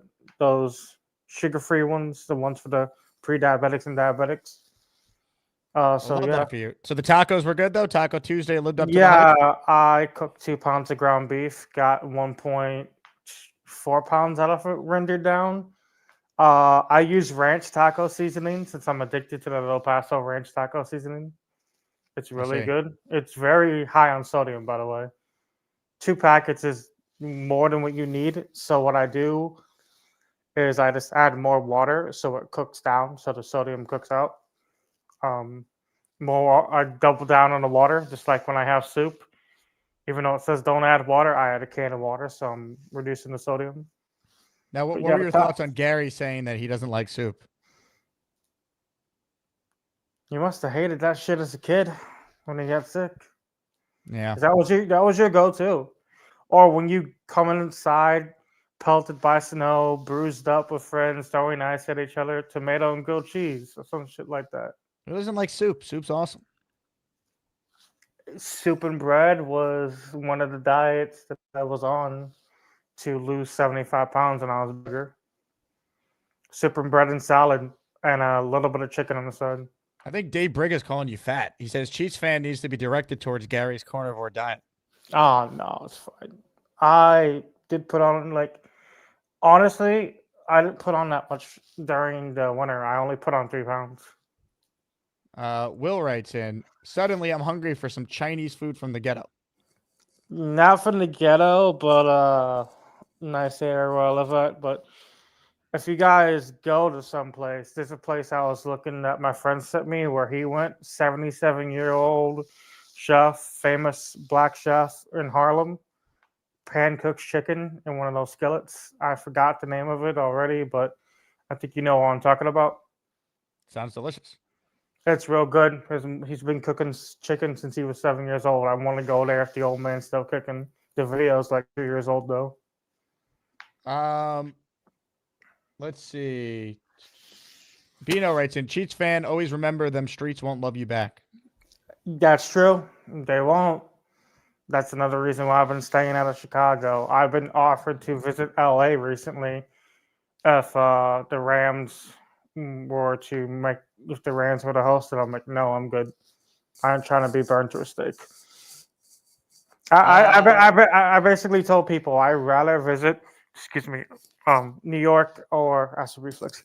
I'd rather visit New York or MetLife in New Jersey than visit Chicago, visit LA, visit Portland. Because at least in New York, things are popping and more. There's better food, there's better places to be, and there's better bars. Because I've seen some of the New York bars. They really know how to make a Mai Tai. Tom Ace says, starting a fan club called Chief Stands. What are your thoughts on that? Go for it. Dave Brigga says, I didn't mean to call Cheats fan hefty, but we know Gary swears carnivores heals all diabetics. Yeah, it does. My friend put me on the keto carnivore diet keto diet with carnivore in it when I was like way diabetic. When I was like 350 pounds, like it was way diabetic. No sweets, no nothing other than a little bit of honey, and that keto diet with the carnivore, my blood sugar went from here to pre-diabetic real fast. I see. Because of that. The only time I relapse is like trail mix of M&Ms, but like that's not that much sugar. I don't eat that use that much honey. The only sweet thing I have is if I buy the Thanksgiving little small pecan pies, but you're supposed to stay away from those. It was so hard to stay away from those. Like carrot cake is fine for me as a sweet. My friend did buy me a small thing of sea salt caramel ice cream as a gift, and I ate that. But I'm trying to stay as far away from chocolate and all that. Was supposed to be 185 pounds. I did not do it by now, but I'm gonna reach for 185 by the fall time. I'm probably gonna put 10 pounds on if I visit you guys. Because if I'm visiting you guys, I want to eat ribs off the grill, burgers off the grill, hot dogs off the grill, steak and fries, all that good shit. Absolutely. We're 20 likes away from 400. So if you like America, if you like Chiefs fan, click that like button and get us there. Hold on, let me see if I'm like you on my alt. I was Give us watching. a like, Chiefs fan. Give us that like. I will. I was watching you on my alt just so you got a view on my alt, and then I had you on my phone on mute so you got 2 views at the same time. Hell yeah. I had you on one of my older phones. Well, this one charged. Let me see if I have liked the stream on my other account. All right. You make sure you like it. Make sure you subscribe. How many subscribers am I at? We're almost at 41,000. Imagine if the Jets ever don't suck, what this channel could do. Imagine that. Imagine if this team didn't have the longest playoff drought in professional sports. Maybe I'd have more than 41,000 subscribers, which I think is pretty good for a team that stinks. Imagine I was a Chiefs fan like you, Chiefs. I mean, my God. If your team didn't suck, I think you would have had 100,000 followers. Okay, I gotta like the stream. Forgot to like it on my alt. I'm the 390th like on my alt. Thank you. I used to have 3 accounts, but like my third one got in trouble for trolling one of my friends when he did his political rant. But I went in on a PC troll and acted. Yeah. Chiefs fan, so I got to go, but I do have one final question for you before we wrap. You ready? Yep. What does it take to be great? You get up in the morning, you look at yourself in the mirror. What is it you see? What does it take to be great? Honestly, what it takes to be great is still believing in yourself when you've been through some of the hardest times. I'm fat. I know I am, but I just tell myself, I'm going to be great. I'm going to lose weight. I'm going to stick to my diet. Even if it means spending $70 to $80 on these healthy meals, or even if it means spending $100 a month going to a gym. But I have no gym here, so I just walk 5 miles a day, both ways, 2.5 that way. And like, what it means to be great is just believing in yourself. I'm like, you might be having a bad day. Hell, I know you Jets fans are having a bad time, but at least you're not a Browns fan. Just look at it that perspective. And the last thing, what it takes to be great, is always believing something's positive will happen. Life is not always going to be shitty. Sorry for the language. Something good could happen. Like I said, suicide's never the answer. You could always find your lover within a week. You never know. You might click with someone. You might be your best friend for the rest of your life. You might click and might meet your wife that you have 4 or 5 children. You might do a Philip Rivers and have 9 children with her. Like, come on now. It's a lot of sex, Chiefs fan. Well, the way population control's been going, in the way that I looked into it, there's people having less kids because the millennials don't want to have kids. We're going to have lesser and lesser people. So we need people like Philip Rivers popping out that many kids. Chiefs fan, well said. It's Chiefs fan. Guess what? I'm still looking for a job, bitches. It's Chiefs fan. I'm just going to rub my hands together all day. It's Chiefs fan. There's a whole lot of DNA on this couch. Let's hear it for Chiefs fan. Look, it's my dead neighbor that I didn't kill. The great Chiefs fan, everybody. One of the all-time greats.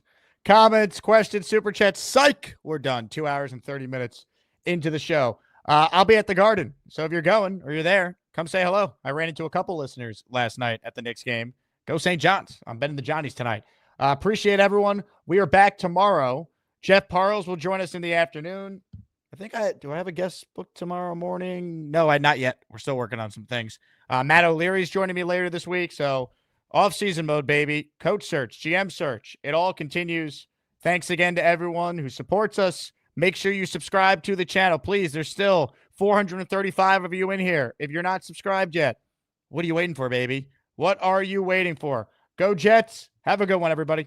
Jets, Jets! You're a degenerate gambler, and you're in your mid-50s. Who bets on the Jets? Have you not learned anything about betting? The Jets are going to come back! No, they're not! They're never going to come back! They're never going to come back!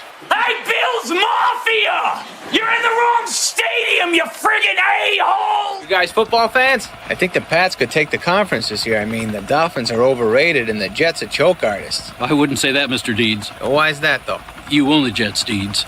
I do? Whoa. That sucks. You think that scares me? I'm not scared of you, you pansy! Yeah, I'll put my own fist through your face, you friggin' a-hole! Hey, keep moving, you hump! Who do you want to win? The goddamn Jets. Jets!